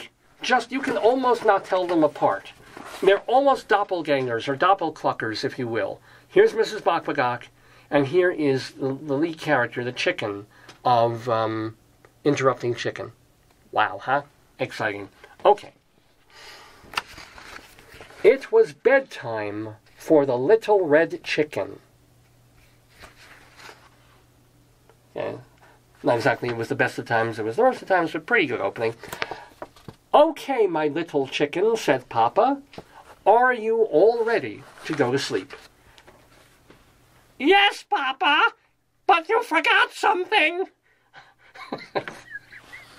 Dear God, help me. That's that's 5 cups of coffee and an Adderall in that chicken. Okay, here we go. Well, but Papa apparently forgot something. See, Papa's carrying his little adorable chickadee to bed. Hopefully for not with anything sort of sick or nefarious to go on there. What's that? Asked Papa. What did Papa forget? A bedtime story! This is going to kill my throat. All right. What will Papa do? All right, said Papa. I was going to go surf some porn, but no, didn't say that. But I'll read one of your favorites. And of course, you are not going to interrupt the story tonight, are you? And they even put interrupts in italics there to really give the word some oomph, if you will. So Papa's warning his little chickadee there. There's Papa. Can you see that's a 7-incher? Lucky mama chicken. And there's the little chickadee in bed. So Papa's saying, don't interrupt. And the little chicken says, oh no, Papa, I'll be good. Okay, we'll see, chicken. We shall see. Oh, they're going to be doing the lovely German story of Hansel und Gretel. Hansel und Gretel. We know this one. Hansel and Gretel were very hungry. Deep in the woods, they found a house made of candy.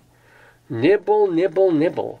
They began to eat the house until the old woman who lived there came out and said, what lovely children! Why don't you come inside? And by the way, she may call them lovely children, but look at the way these two are. I mean, this is just like, I don't know if it's a Down syndrome thing in Germany or if somebody just made it with a pumpkin, but, anyway, but, you know, she's lying. The witch wants them in the house, so she's calling them lovely. Why don't you come inside? They were just about to follow her when out jumped Little Red Chicken, and she said, no, into the witch! No! Oh, dear. And here, look, they panic. It's actually a really great picture. You got to see this. It's on this side of the page. I'm sorry if I'm giving you motion sickness with this, but I've got to figure out the mirror effect. Here we go. So you can see, there's Hansel and Gretel. There's a little baby chicken warning them, and there's the witch with a little spot on her nose. So, of course, the little baby chicken interrupts. So, Hansel and Gretel didn't. The end. So as you can see there, the witch is going to go hungry tonight. Hansel and Gretel are scarpering off, and there's the chicken with them saying, good job. The end. Well, let's move forward on this. Oh, chicken? Yes, Papa. You interrupted the story. Try not to get so involved. I'm sorry, Papa, but she really was a witch. Well, you're supposed to be relaxing so you can fall asleep. Let's write on the story, because I'm so glad this book is only 1 day long, let me tell you. Oh, the next story they're going to try, since the chicken interrupted Hansel and Gretel, they're going to go with Little Red Riding Hood. How nice. Okay. And here she is. Here's Little Red coming through the forest, doing her thing, and she ends up meeting somebody there. It looks like Paul Manafort a little bit. Take this... Oh, this is the old woman. I'm sorry. Take this basket of goodies to Grandma, said Little Red Riding Hood's mother. But don't stray from the path. The woods are full of danger. Red Riding Hood skipped along through the deep woods. Go skipping. By and by, she met a wolf who wished her good morning. She was about to answer him when out jumped a Little Red Chicken. And she said, don't knock the strangers. Oh, God, don't knock the strangers like Bill Cosby. No. So Little Red Riding Hood didn't. The end. And so the story is abruptly ended, and it's Storius Interruptus, courtesy of the little baby chicken. What will happen now? Do you think the father's going to get a little... This is a picture of the father after the little chicken has just done that. That's actually pretty great. He sort of fell over in his chair. Oh, chicken? Yeah, Papa? You did it again. You interrupted 2 stories and you're not even sleepy. Oh, Papa, I'm sorry. But he was a mean old wolf. Yes. Now get back into bed. Oh, okay, Papa. Just one more little story, and I'll be good. All right, we're going to see if chicken is available, or is able to be good. Oh, and here's a story that should appeal to you, Mrs. Bokbagok, and to all of us, and to Chicken in the book. It's Chicken Little. Chicken Little.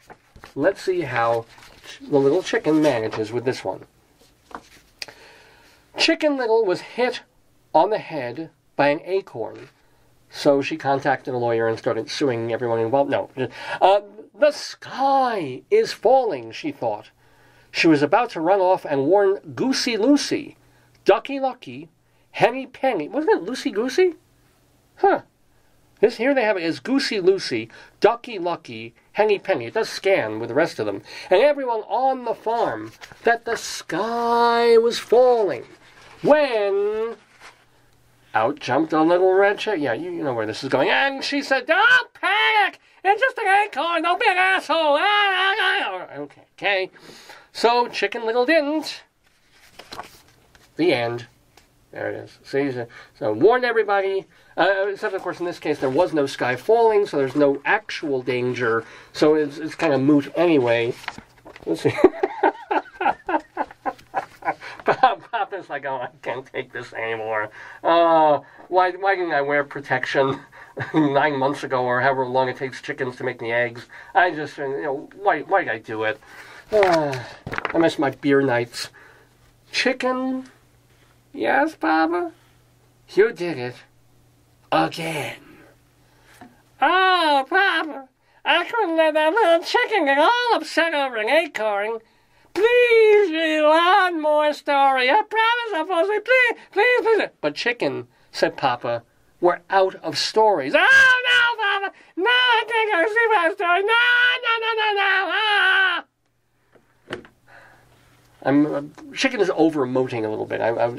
She doesn't really do all that much in the actual book. Then, said Papa, yawning, why don't you tell me a story? This is good. Reverse psychology. Throw it back on the brat. Me tell a story? Said the little red chicken. Okay, Papa. Here we go. And so now, it's on the little red chicken to tell a story of sorts to his father and to try and ease himself down to sleep. Oh, this is so unbelievable. This is an awe alert right here, like we had earlier in the show. This is so cute. Bedtime, I actually really love this book. Bedtime for Papa by Chicken.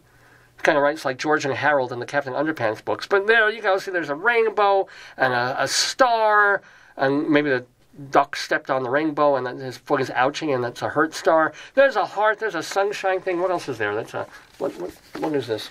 It's a, what is that? Oh, a cloud. Oh, so it sort of looks like a dying blue sheep, but there's cloud and everything, very sweet. And she's drawing more. Let's hear Little Chicken's story, as opposed to Chicken Little's story. Once there was a little red chicken who put her papa to bed. She read him 100 stories. She even gave him more milk, but nothing worked. He stayed away. And see, this is, by the way, the chicken doing these things. Look at that. See? Oh, like mole and pew pew there. And little chicken doing that and talking about the stars and the moon. So Chicken's trying to get her papa to go to sleep. But he stayed wide awake. Oh. And then, Papa? Papa! Papa! Well, Papa got so tuckered out, of course, from hearing or starting all these other stories and then being exhausted by the interruptions of Chicken, that Papa has fallen fast asleep and is going zzz, which is the American equivalent of Good night, Papa, says the little chicken, who goes and sort of pets Daddy's head. There, we can do. You can reenact that chicken there. There you go. Close as my face will ever get to a cock, ladies and gentlemen. Here it is. Don't even go there. Yes, and I think that's the end. Is that the end? This is the most adorable book. I gotta tell you. This is a keeper. Even though we're done with it, it's the end. There's the two little chickens snuggled together in their bed. It was written for BB, with many thanks to Rebecca, Sarah, and Anne for helping put this book to bed. That's David Ezra Stein is the author. I assume he is also the illustrator. I'm looking for the, it's not giving me that kind of copyright stuff. Well, first of all, this book was published back in 2013. So, for Scholastic paperback, it may be an older book. It was copyright 2010 by David Ezra Stein. I assume he is also the illustrator. I don't know. And by the way, I know you were wondering about this, but this book was typecast in Melonia Voigo. And the illustrations were done in watercolor, water-soluble crayon, China marker pen, opaque white ink, and tea. So I could probably dip this in water and have myself a beverage. But anyway, yes, let's put this book to bed. This really, really delightful book, Interrupting Chicken, by David Ezra Stein. Highly recommended and thrilled to have this be a part of Storytime here on Dave's Gone By in the neighborhood, where we're just crawling afternoon Mountain Time. It's a little after 2 o'clock Eastern Time. Dave Lefkowitz here. The 664th episode of the show. We've been calling it HEEBIE GB in honor of our guest Stevie GB, who was talking to Rabbi Saul Solomon. And of course a reminder that Stevie GB will be at Theater 3 in Port Jefferson tonight on Long Island. Now Stevie is a brand new friend of the neighborhood, which is, these are the people who've appeared on this program in months and years past. We keep tabs on them because we're proud to have had them on the show, and we like to tell you, hey, they were on the program 6 years ago when they were in some Broadway show. Now they're on a TV show, or they're doing another show on or off Broadway. Here's what they're up to, and we're proud that they were in the neighborhood. So we call this, as I said, the Friends of the Neighborhood. Dum-de-dum. So yeah, let's tell you about the Friends of the Neighborhood for this week, this Saturday, August 25th, last Saturday in August of 2018. So, Electric Hot Tuna is going to be playing tonight and tomorrow, Saturday and Sunday, at Nedfest in Nederland, Colorado. So yeah, go see them. And this includes both of our friends, Jorma Kaukonen and Jack Cassidy. They were, of course, in the Jefferson Airplane all those years ago. We've had them on the show. Now you can see them play as part of Electric Hot Tuna at Nedfest. And oh boy, it's time for an Austin Pendleton alert. Yes, Austin Pendleton rocketing from project to project, because it's almost like an in-joke that Austin Pendleton is so ubiquitous. He's either acting in something or directing in something, or directing something. And the point is, it's different like every other week. He's not like someone in a Broadway show for months on end. He's like in directing this off-Broadway show, the following week he's doing a seminar, the next week is something else. So every week, almost, there's an Austin Pendleton alert. And check it out. He turns up twice this week. Today and tomorrow, you can catch the play he directed, The Saintliness of Marjorie Kemp, that is at the Duke on 42nd Street, The Saintliness of Marjorie Kemp. And, by the way, this Thursday, 6 o'clock in the evening, August 30th, as part of the United Solo Festival, which I know very well because I did the Miracle of Long John's there a couple of years ago, he's teaching a masterclass Seeing Study.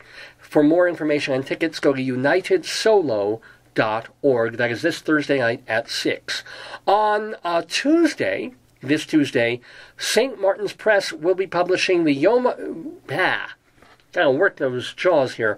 The Jorma Kaukonen memoir, Been So Long, My Life in Music. So we just mentioned Jorma. He's with Electric Hot Tuna this weekend, but he's got his memoir out, his autobiography. Read it. It's from St. Martin's Press, and it even has a foreword by Grace Slick. So it's kind of old home week for Jefferson Airplane.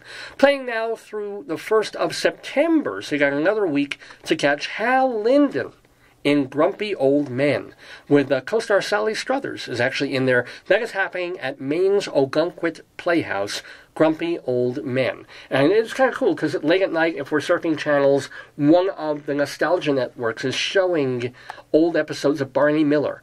and they still work. It's not like ha-ha, laugh-out-loud funny, but it's just a very well-written, personable show to watch. And I just saw Christopher Lloyd in an episode about 5-10 years before he did Taxi. So check Hal Linden out in those, and in Grumpy Old Men at the Algonquin Playhouse.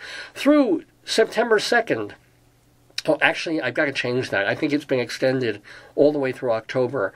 But the National Yiddish Theater production of Fiddler on the Roof in Yiddish. It's directed by Joel Gray, with the music direction by our friend Zalman Mlatek. Plus, of course, Fiddler has lyrics by Sheldon Harnick. So you can see that off-Broadway, Fiddler on the Roof from the National Yiddish Theater Volksbühne, and there's even some talk of trying to move that to Broadway.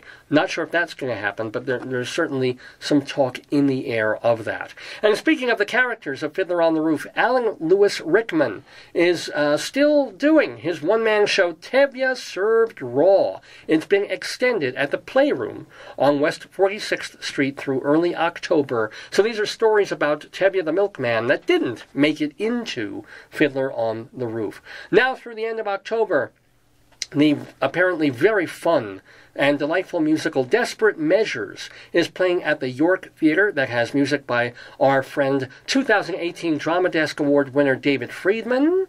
And then moving back to Broadway, we've got The Band's Visit, of course, has a score by David Yazbek. Come From Away, co-written by Irene Sankoff and David Hine, who were on our Tony show last season. School of Rock, have a few more weeks to catch that on Broadway at the Winter Garden Theater. It's co-written by Glenn Slater. La Chance is one of the Donna Summerses in Donna, in Summers, the Donna Summer musical at the Lunk Montan. Daniel Breaker is still playing Aaron Burr in Hamilton on Broadway, as if you could get tickets. And then Jim Caruso's cast party every Monday night at Birdland. That's kind of a cool cross between open mic and then some famous people just coming up there singing some cabaret songs. Gotta check that out if you never have. Jim Caruso's cast party at Birdland. Moving to other media, StageBuddy.com is a terrific website by my great friend Evan Seplow. Dr. Demento, still doing Dr. Demento shows at drdemento.com.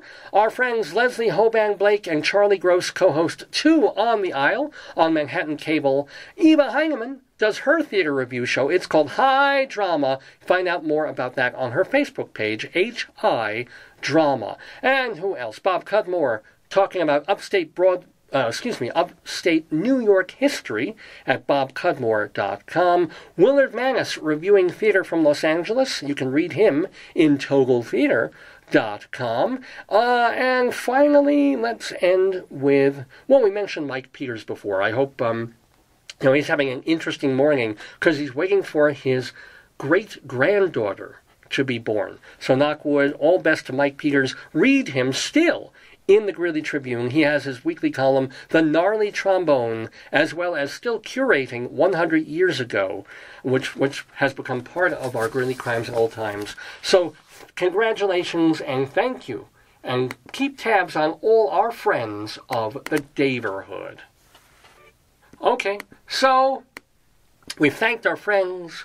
We've talked to Stevie GB and Rabbi Saul Solomon. We've had our limerick. We've gone Inside Broadway. We've done Greeley Crimes and Old Times. But if you remember, when my darling and adorable wife was here much earlier in the show, one of the things that I asked her to do was to go into the Merriam-Webster dictionary of 75,000 definitions and completely at random pick one.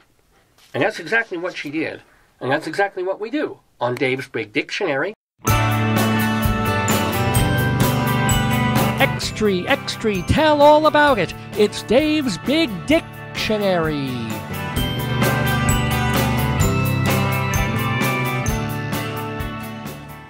So the word that she managed to pick, kind of an interesting one, is proscribe.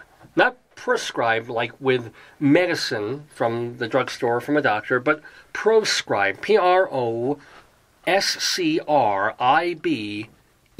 or she picked proscribing, that form of it. That's what her finger actually landed on. And she read and she explained that it is to condemn or forbid because it's going to be something harmful.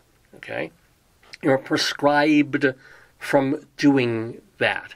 There's a proscription from drinking and driving, because if you do it, you're probably going to hurt yourself or hurt somebody else. Okay, so my job on Dave's Big Dictionary is to figure out a way to talk about and describe proscribe that relates to me. I have an anecdote, perhaps, something involved in that. And, you know, I'm the artsy, creative-y type to an extent. So anytime somebody tells me not to do something, my first instinct is, oh, I'm going to do that. Now, I don't do that with illegal substances or chemicals, or that's not my scene, that's not my speed. And I'm kind of the nanny to my friends and colleagues and strangers and stuff. I remember, honestly, this actually happened. It was back when we were in California, I think, at a USC fellowship for journalists.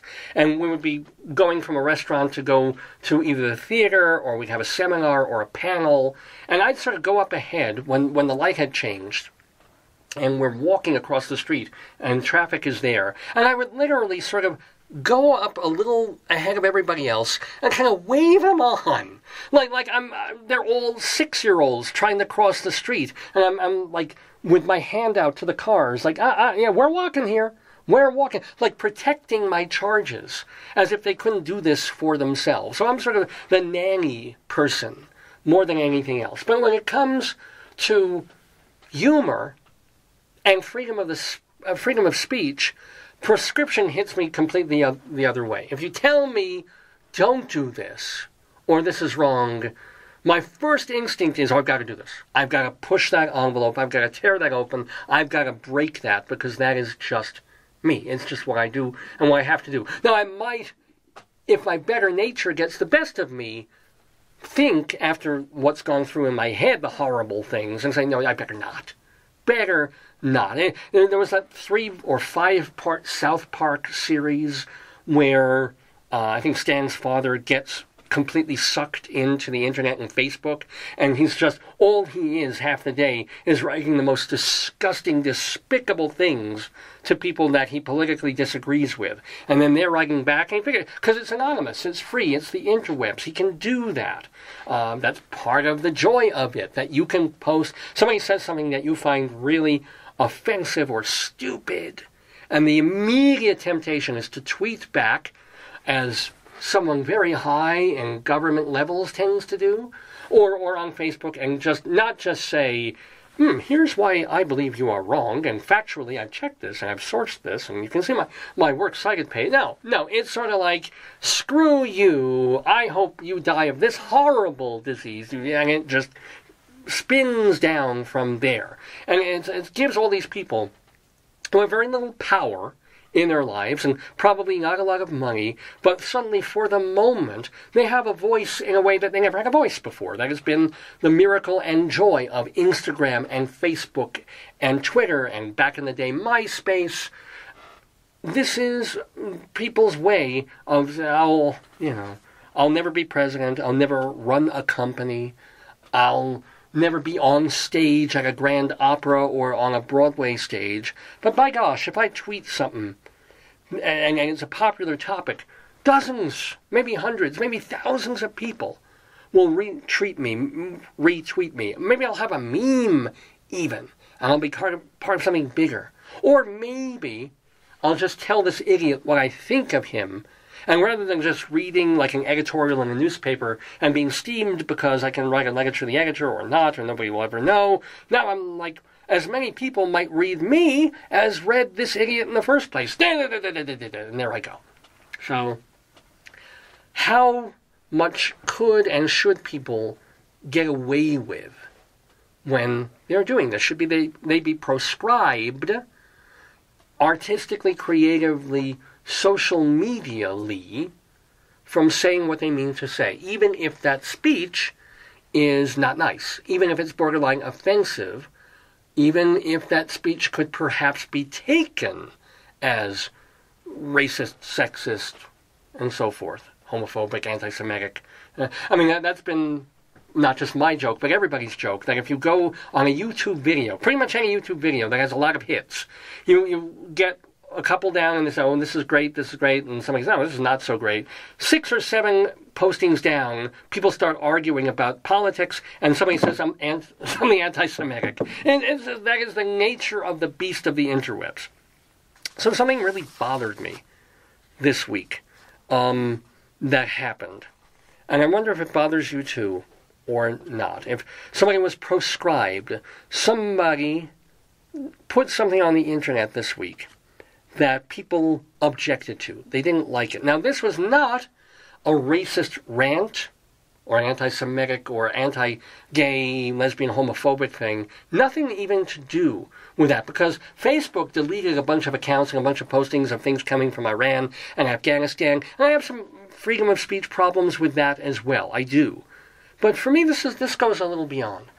There's a guy in England who witnessed a horrible car accident, right? And he happened to be there, and he happened to have his phone. And unlike some people who would go help, or other people who sort of look or turn away or go away and let the EMT do their things, this guy took out his phone and started taking pictures of the accident. And he started taking pictures of the victim, the dead person in the accident then, because there were 2 people in the car. One person was driving. I'm not sure if he or she lived, but the woman in the passenger seat was killed. And apparently she was badly mangled, bloody. I don't know if she was decapitated. She was surely defenestrated. And just horrible condition of this corpse, freshly dead in this car accident. This happened a week ago. And this fella, bystander, sees this and is kind of fascinated. And instead of walking away, he looks, and instead of just instead of just looking, he pulls out his phone or camera and starts taking a bunch of pictures, right? And not just of the twisted wreckage of the car, but of the actual body mangled and destroyed.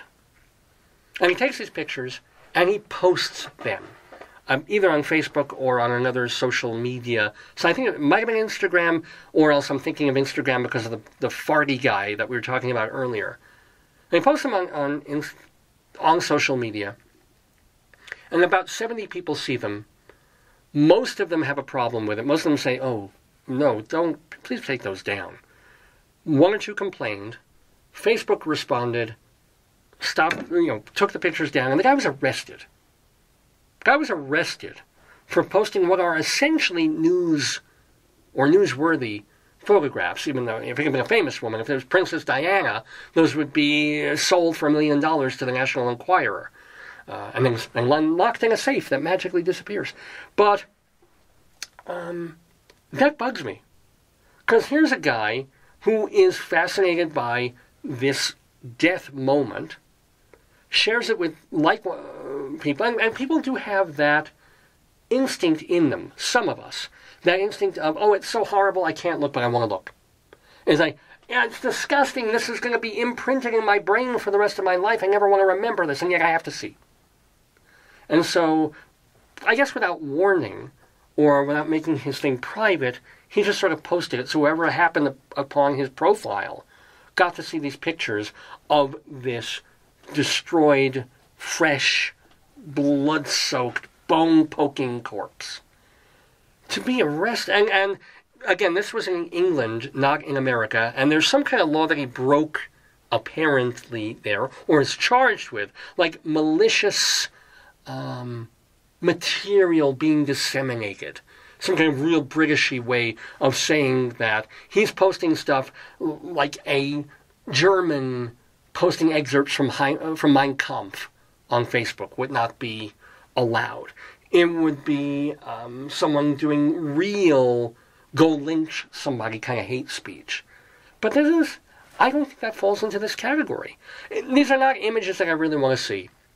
But there's precedent for this. Back in the early years of home video, I don't know if you remember this, but back when there were VHS tapes that you would go to the corner store and you'd rent, before Blockbuster even, before Netflix, in the 70s, well, early 80s for sure, Okay, and you would have the store, and they'd have the big Hollywood movies, and if you were lucky, they'd carry some independent stuff, and then there'd be a little room off the side with the porn, right? And then in that area too, and then there'd be the horror, the graphic section, where they wouldn't let the kids go either. So you could get horror movies that were getting pretty rough.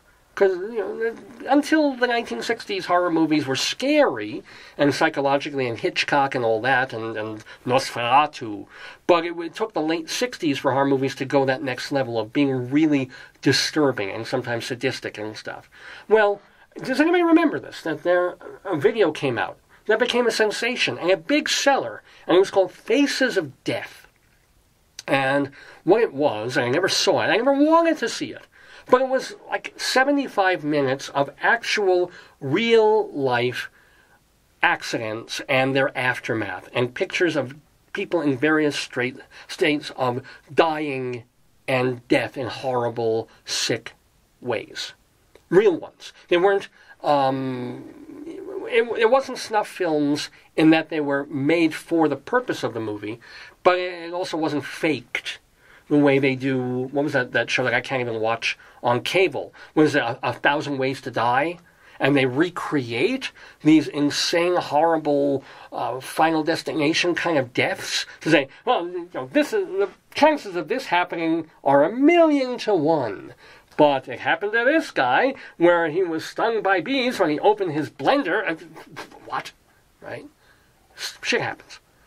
But these were real. Okay, these were real, actual, Al Capone shot to death videos, and people jumping off bridges and being hauled out of ocean. I never saw Faces of Death, but I know that's kind of what it was, and it sold millions or tens of thousands of copies, enough that they did a Faces of Death 2 and a Faces of Death 3.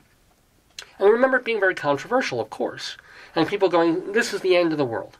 If this is somebody's idea of entertainment, that is a really sick person. They should get therapy. These tapes should be torn off the market. This should not be in any way some kind of commercial viable movie.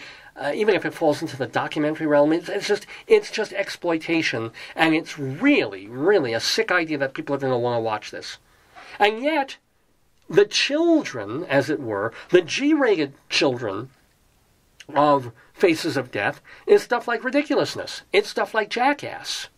It's, somebody, at first it was America's Funniest Home Videos. Oh, a baby falls down. Oh, some guy gets hit in the head with a ball. And they're not hurt. And then you get the next level, the jackassery and the ridiculousness where people are hurt.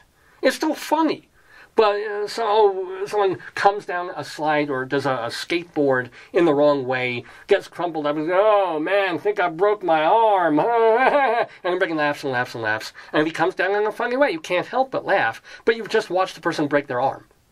Right? Now, they don't show a death thing for humor.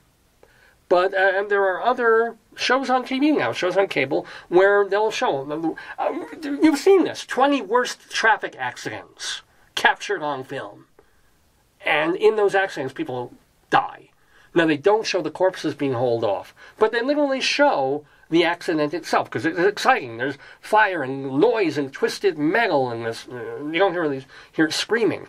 And so we've come that far in 35, 40 years from Faces of Death to regular cable television on, probably with a PG-13 or a MS-14 warning before the show starts, which is really going to stop a kid from thumbing through it if he gets there in the middle of the show. So we do that. That's part of our culture. It's part of our nature to gawp at the traffic accident, slow down, see, is anybody dead in that car? Is there a human hand on the sidewalk? We do it. We have that morbid curiosity is what it is. And I'll ascribe that to that English guy who was arrested, saw an accident, took pictures, and then posted those pictures publicly. I don't understand why that isn't or doesn't fall under the category of news. I mean, you don't get the corpse to sign a release form for a fictional film. But at the same time, if you were to send that to Eyewitness News or the news channel, and they decided to run parts of it or blur parts of it out, that's not illegal. That's not weird hate speech or inappropriate or offensive speech. It's just, oh, this happened and it's horrible. Be careful when you're driving on those roads, ladies and gentlemen. So I hope this guy... I'm away from the whole story. Maybe there'll be a court case. Maybe he'll plead out. But I hope this English guy gets off. Several times in prison with a friend. No, but for what he did, for posting actual public pictures, I assume it's on public property, of some horrible accident. And then, okay, if Facebook says that's really not appropriate content for us, we're taking that down. These pictures are proscribed from public view, fine. But to arrest him for this? Trump made a speech this week about just what Facebook is doing in terms of blocking the free speech of the right wing, supposedly, and conservatives. And much as I disagree with them almost all the time, they deserve their voice. Even the alt-right, perhaps, to an extent. Even the white supremacists, to some small ACLU extent. It's a free country, right? And they're free to post. And a million other people are free to post under their post and say, you're morons. We hope you die.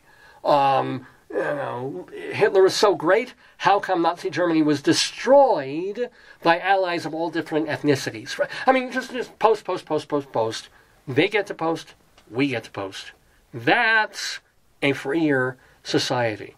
So if I walk out here and I see something horrible in the street, I'm probably not going to post it on Facebook, but I would like the notion that I could. Or if not on Facebook, maybe my own website, right? Or on another platform, perhaps. And people don't like it, don't go to my site. You want to see something like that, I'll put a disclaimer beforehand. Like, don't look if you don't want to see this kind of thing. But as far as being able to post it at all and share it, it's not child pornography, it's not torture, it's just the after effects of a public event. And I feel bad for that guy, and I feel, again, bad against the proscription of freedom of image, freedom of speech, freedom of the press. And that is my thought on the word proscribe from Dave's Big Dictionary. Here on this Saturday, August 25th, 2018, in the neighborhood, the 664th edition of Dave's Gone By. We've been calling it HEEBIE GB for our friend of the neighborhood, Stevie GB. Remember, you can go see him tonight at Theater 3 in Port Jefferson, New York. Well, are we done with the show? I mean, we're 3.5 hours in. We're already a half hour into overtime. But do we have a little bit more to do for you? Yes, we do. Of course we do. We've got our Saturday segue of songs in the news. What that is we'll play a little snatch of a song. Could be a pop song, could be jazz or rock or what have you, or theater in this first case. And you're going to think to yourself, hey, why is Dave playing that this week? How does it tie in to something that's been going on in the country, in the world at large, in current events? Is it the title of the song, the theme of the song, the person who might be singing it? That's your job. Now, I used to be able to play much longer clips of these. Alas, thank you, Facebook and freedom of speech issues.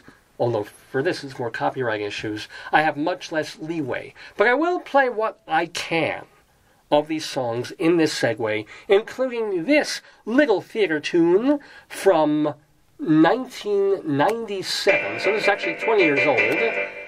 I'm going to bring it up to about the 30-second mark to get it to where we actually hear what you need to hear. What a frenzy of feeding, bureaucratic bleedings, absurdities to excavate. How should we say this?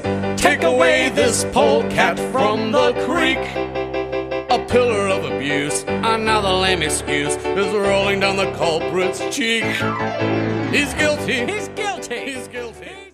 Okay, so that that is just a little bit of a clip there from the cast recording of a musical that I don't know if it ever got a full production, but they did a studio version. They were doing this about 15, 20 years ago, kind of the Frank Wildhorn method of putting a show on CD with a studio cast and then getting people to know the songs, and hopefully that would lead to a big production. I don't know if that ever happened for this version of The Hunchback of Notre Dame, which had a bookend score by Elmer Hawks. Don't know who that is. But anyway, had a song there. We heard it sung by William Gardner and Chris Mahoney from Hunchback. It was called Guilty. You heard, he's guilty. He's guilty. Guilty. Why would I play that today on Dave's Gone By? I think we know. I think you know. On Monday, Paul Manafort was found guilty on 8 charges, count them 8, of fraud. 10 other charges was a mistrial because one woman was like, I don't want him to be guilty. But even she couldn't look away from the proven cases of fraud. Pre-election, pretty much all of it. But still, Paul Manafort guilty on those 8 charges. It will be up to the prosecutors when they want to go back and deal with those other 10 or just let them go.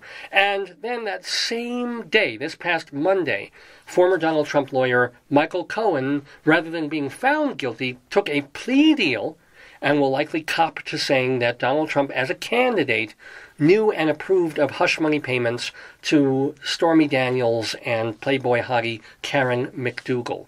So, that came as an incredible 1-2 punch to the Trump administration. Because if it was just his lawyer, if it was just Cohen turning on him and saying, I got this, you could say, oh, what a bad lawyer, and what about attorney-client privilege and stuff. But when they both hit on the same day, and one of the guys is the guy who ran the early part of Donald Trump's business campaign. And this was a man who was a fraudster. And remember, Trump's allegations of fraud go all the way back to Trump University, if you remember that thing. So on that same day, that was the moment that things may have turned from people moving away from the Mueller trial, of saying, oh my God, it's like enough with going after Trump for Russia collusion. Just deal with Russia itself. Just deal with the elections. How were they influenced, if at all, by Russians in Russia or Russians in America? And we don't really expect to hear anything about Donald Trump involved in that. Even if it wasn't, it might not even be illegal. But it's just, everything got so tangled up. The important thing was, were they hacking our elections? Were they hacking into our voting machines, into the digital stuff? That's important. That's what Mueller and Comey have been looking for. Then all this other stuff seemed to kind of get in the way, or at least if you watched enough Fox News, it did. But then that Monday happened, and the people that Trump chose and surrounded himself with were proven crooks, fraudsters, right? Both Cohen and Manafort. And now all these other people are getting prosecutory immunity, so they can say more stuff. It's really, for once, Trump could not be Teflon Don on so many things. It was that moment when, from his way of thinking, they really are coming after my people, and I chose some really wrong people, and I may have done some wrong things that will come back to bite me. And I've said this many times, and I'll say it very quickly again, I don't feel bad for him, because I really don't believe that Trump colluded with Russia. I don't believe he did that. And I like some of the things that Trump has been doing in office, while I hate some other things. But old wounds run deep. And what the Republicans did to Bill Clinton for basically getting some spooge on a dress and ruining the last year and a half of Clinton's presidency with impeachment, and essentially also costing Al Gore the following election, which is even worse, because that gave us George W. Bush, right? So all of that was Republicans just hating Clinton and finding any way they could to wreck his presidency. If the Democrats are doing that now, or whispering about doing that now, to Donald Trump, it's just payback, not even for Trump himself, but for people like Dick Cheney, and for George W. Bush, and Fox News, and all the conservatives, and the Newt Gingriches, and saying, you did it to Bill for no good reason. it's coming back to bite you right on the balls. In so many words. Anyway, so that's why we play Guilty, Guilty, Guilty, Guilty, as charged, from The Hunchback of Notre Dame, the studio cast musical. And now, let's move far away from Washington, D.C. to a much, let me just get that in there, to a place that usually has even warmer weather this time of year, and pretty much all time of year. Sweet Hawaiian sunshine, she's the wacky idol of the island's eye. Pretty little number there from our friend of the neighborhood. We mentioned him a couple of times today. Jorma Kaukonen, from his album Qua, going back to 1974, a song by Tom Hobson, Sweet Hawaiian Sunshine.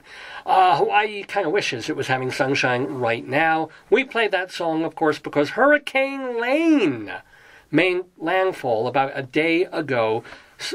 It was out in the ocean at Category 5, weakened to a 3 and then a 2. But it's still, I mean, the winds aren't the issue. The issue is constant tons of rain. It dumped 31 inches plus of rain on Big Island. You saw the images of residents stocking up on food and water before getting 1 to 3 inches of rainfall per hour. And there, Hilo and other parts of Hawaii are still in the sights of this thing. And the interesting thing is, even though it's an island, even though it's in the middle of the ocean, it is actually rare for Hawaii to get hurricanes. It's kind of, because your image of hurricane is like palm trees whipping around and the surf and the waves. But really, Hawaii doesn't happen much at all. As a matter of fact, the last real one was in 1992. It was an Iniki. So now they got one that they'll remember for a while. Will they be left in similar situations as Puerto Rico was, or do they have a much more developed infrastructure? Will Donald Trump send them lots and lots of paper towels, which they might trade for Spam? We'll see. Anyway, Hawaii, wishing them the best. I have a friend who was in my writers group. Of course, go figure. She moves to Hawaii last month. And back then, I think they were having some other terrible weather issue, and now this. Come back, Gail. We miss you. Anyway, I hope you're doing well, Gail, and other folks and friends. That's where my wife and I honeymooned 20-something years ago. So, all best to the folks out there living in Honolulu and Big Island and so forth. Okay, let's move on with more of our Saturday Segue of songs, and in this case, skits in the news. Why am I playing this bit of comedy? Good evening, ladies and gentlemen. I'm Robin Lynch, and welcome to The Lifestyle of the Poor and Unfortunate, where you and your broad can win 8 days and 9 dangerous nights at the Come On In Motel, overviewing the Watchtower. And for your transportation pleasures, you get the ride on what? The RTD, the Rough, Tough and Dangerous. Peace, 5000 G. Yes, a little bit there. I don't know who actually does the vocals on that, but that little piece of a skit comes from the Death Certificate album of Ice Cube. That was before he started doing his classic album, The Predator. So, and back then, it was very common for rap albums to have these skits in between their big songs and rap numbers. So that skit was called Robin Lynch. Lench, Robin Lynch, which was, of course, parodying the very popular show at one time, Lifestyles of the Rich and Famous, hosted by Robin Leach, who passed away yesterday at the age of 76. Robin had, or Mr. Leach, was recovering from a stroke that he had back in November, so he hasn't been on TV for quite a bit, but he's been a celebrity columnist for the Las Vegas Review-Journal. And you still remember that show, Lifestyles of the Rich and Famous. It ran in syndication from 1984 through 1995, a full decade on that. Leach once said of the show, "The more eye-popping and outrageous, the better. We wanted to make your mouth drop." So after moving from London to the United States, Leach actually wrote for a while for the New York Daily News and Ladies' Home Journal, and he was going to just be a newspaper guy. But instead, he was one of the forming founders of Entertainment Tonight, and then he banked off of that to co-create Lifestyles of the Rich and Famous, which made him pretty rich and pretty famous. I hated that show because I'm just envious of the rich. I don't want to see how someone who makes $8 million a year lives so much more opulently than I do. I don't wish them ill, but I don't wish them so much well. So it's not my favorite show on TV, but he certainly was a personality. Certainly you know that voice right off of Robin Leach. So yeah, a fond farewell to this guy who found his own niche in journalism and broadcasting, Robin Leach, leaving us yesterday. Okay, we've got one more, saving sort of the saddest and dreariest for last, but we got one more song in our Saturday Segue for something in the news, and Lord knows, you've been hearing all about this for the past week or two. Molly's sitting on her bed. It's Sunday afternoon. Radio's playing outside. TV bleeds from the next room. Pretty song there from Lucy Kaplansky, who is actually our friend of the neighborhood. A lot of friends giving us music today. Song for Molly. Song for Molly from Lucy Kaplansky's album Every Single Day, going back to 2001. Obviously, she's singing about either a fictional or a very different Molly than the one who's been in the news. But on July 18th, American college student Molly Tibbetts disappeared while jogging. A month later, her body was found in a cornfield, and then a couple of days after that, Christian Rivera was arrested for the crime. Christian Rivera, who may or may not be, but probably is, an undocumented immigrant, which, whoa, Fox needed a gift, and there it was. All week long, the president was getting hammered. All week long, the president, everywhere he looked, his friends were either betraying him or about to, or his former friends were in big trouble. He's going to decide whether to pardon Paul Manafort or not. So left and right, he's looking at bad things. And Fox is going to have to deal with this because they can make fun of the Mueller probe all they want, but it has led to serious allegations, if not against the president, but serious allegations for those people around who, or with whom the president surrounded himself. Right? Fine. So Fox needed something else to start their hours with. Because it's all bad news for their guy, for their party. And they got it. They just happened to find the week when a guy who's an illegal immigrant who's been living here peacefully for a couple of years went off his head and killed this girl. She was killed with sharp force trauma, which you don't hear very much. I mean, I heard of blunt force trauma, which is like a club. Sharp means stick, dagger, knife, machete, I guess. So he went apeshit. Very horrible, very tragic. He could have been a 50-year-old white guy who lived in Bensonhurst all these years. He could have been black, he could have been Jewish, could have been anything. Could have been absolutely an American citizen or just a foreign visitor. Just so happened, bad luck there, this was probably an illegal or an undocumented immigrant. And this gave Fox News a release valve. This saying, see, we've been telling you that all the immigrants are terrible, we gotta vet them, we gotta build that wall, we gotta, and back to the immigration debate again, because one bad apple, or bad pomegranate, or bad whatever fruit he would have been picking.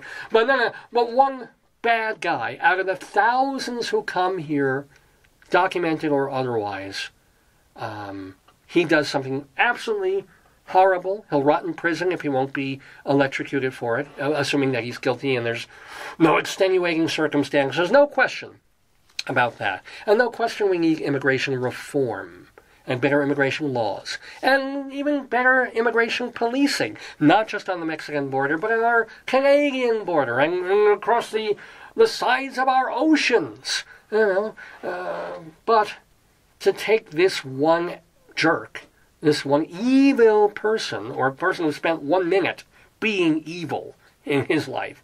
And to say, see, we could have kept him out. As if 7 years ago, or whenever this guy came to this country, he came here with the express idea of killing a young girl, right? As if we could have guessed that. Maybe he had family. Maybe he had papers coming over. Maybe he was perfectly sane when he first came to this country. And then went off his nuts. Something triggered him. And he went crazy this time. But it's just so funny when Democrats were hoping for this one massive concatenation of terrible news about the Republicans in the White House. And Fox was able to say, oh, forget that. That's not a real story. Manafort guilty. So he ran Trump's campaign for a couple of years. Who cares? Trump's lawyer, well, he was an idiot anyway. And Trump's secretary of this and something of that. And he's arguing with Jeff Sessions. No. Nothing to see here. Some white girl was murdered by a brown person. And a brown person who wasn't American. Get the wall up. That's the country we live in right now. That's why we've got to turn America blue in October. Or November, when those elections come up. But anyway, that is why we played Song for Molly, because in all of this, there is a grieving family. There's a dead girl, and her parents, and her friends, and her ex-boyfriend, and all of that. So farewell to Molly Tibbetts and Song for Molly from Lucy Kaplansky and her album Every Single Day as part of our Saturday Segue on Dave's Gone By, where it is 10 minutes to 12. We're actually going to go the full 4 hours on this episode of the show. But actually, we're done. We're finished. So, it just remains for me to tie up some of the loose ends, some of the pieces, and thank some people, including our friend of the neighborhood, Long Island comedian Stevie GB. Go see him tonight at Port Jefferson, Theater 3. He's playing this evening. Funny guy, very personable guy, Stevie GB, Port Jefferson. And if you miss him tonight, check his website. He'll be playing in other places on Long Island and the tri-state area over the weeks ahead. But we thank him so much for being a pretty good guest on Dave's Gone By. We thank also Rabbi Sal Solomon for doing the honors of that interview. For more information about Rabbi Sal, please visit his website, shalomdammit.com. Shalom, D-A-M-M-I-T, shalomdammit.com. That is the place to hear and read his wonderful rabbinical reflections. You can also watch the hilarious TV show that he did about a decade ago for Long Island Television, and he even has the long version of his brilliant, if I dare say so myself, brilliant stage show, Shalom Dammit, An Evening with Rabbi Sal Solomon, recorded at the Richmond Shepherd Theater off Broadway, about 7, 8, or 9 years ago. Check that all out at shalomdammit.com. I want to remind you also to check davesgoneby.com for all our archives, photos of the show, history of the show. So definitely keep tabs from that website and get people to like and follow us on Facebook. Radio Dave Lefkowitz is the page, of course. It's right there in your URL. Radio Dave Lefkowitz. If you like us, that's wonderful. If you can go to the button where it says like, and instead of just, there are 3 things you can do. You can follow, unfollow, well, don't unfollow us, or see first. And see first means anytime we post something, it's like it goes right to the top of your feed. And you see, Dave's on live, or Dave's on, let's know who's going to be on the next show. Now, I do know, if not on the next show, on an upcoming episode of the show, we will have Carl Gottlieb, the screenwriter, the guy who co-wrote Jaws, the Steven Spielberg film. He also worked on The Jerk, the Steve Martin and Carl Reiner film. What else did he work on? A Richard Pryor film based on the Lena Wertmuller film The Seduction of Mimi, which was translated into Which Way Is Up, and a bunch of other things. So Carl Gottlieb, lots of Hollywood stories to tell. He might be with us next week. If he isn't, he'll be on episode 3 weeks from now, because remember, we're taking Saturday, September 8th off for Potato Day. Oh, yeah. I'd like to thank Potatoes for helping us with the program today. Certainly a big bow, and thank you to Mrs. Bakbagak for being so incredibly lively and wonderful in one of her favorite books, Interrupting Chicken. Available where all books are sold. Okay. Thank you, Mrs. Bachbagach. Thank you, Potato. Thank you, all of you, for tuning in every Saturday here from 9 until noon, Mountain Time, for the Dave's Gone By Facebookio program of the stream. I'm Dave Lefkowitz. Love doing this for you. Love hearing from you. So even if you didn't message me today on Facebook, you still can. All week long, you can drop me an email, davesgoneby@aol.com, davesgoneby@aol.com. You can also check my Twitter feed, Radio Dave 2, Radio Dave the number 2. What else can you do? And as I mentioned, we've got the archives at davesgoneby.com. This episode, both the video and the audio, which will be a bit of superior quality and a bit more of the music played, that should be available within 24 hours at davesgoneby.com. So if you missed part of the show, you want to share the show with other people, it'll be there in perpetuity at the website davesgoneby.com. Well, it is August 25th, 2018, last Saturday in August. Sigh, summer's over. I'm already a week into teaching this semester. I kind of like my students, but still 15 more weeks to go. Right? But I'm doing it. We're doing it. We're seeing the end of summer here, even if temperatures got warm again. It's the end of August, and therefore, I figure we'll end the show with a song called The End of August. It's by Jennifer Jackson from her 2007 album, So High. And I always feel so high doing this programming and then coming down from it, because I get to yak, I get to talk, I get to share, I get to have all you spuddies in the neighborhood join me all times of year, but especially the end of August and gone by.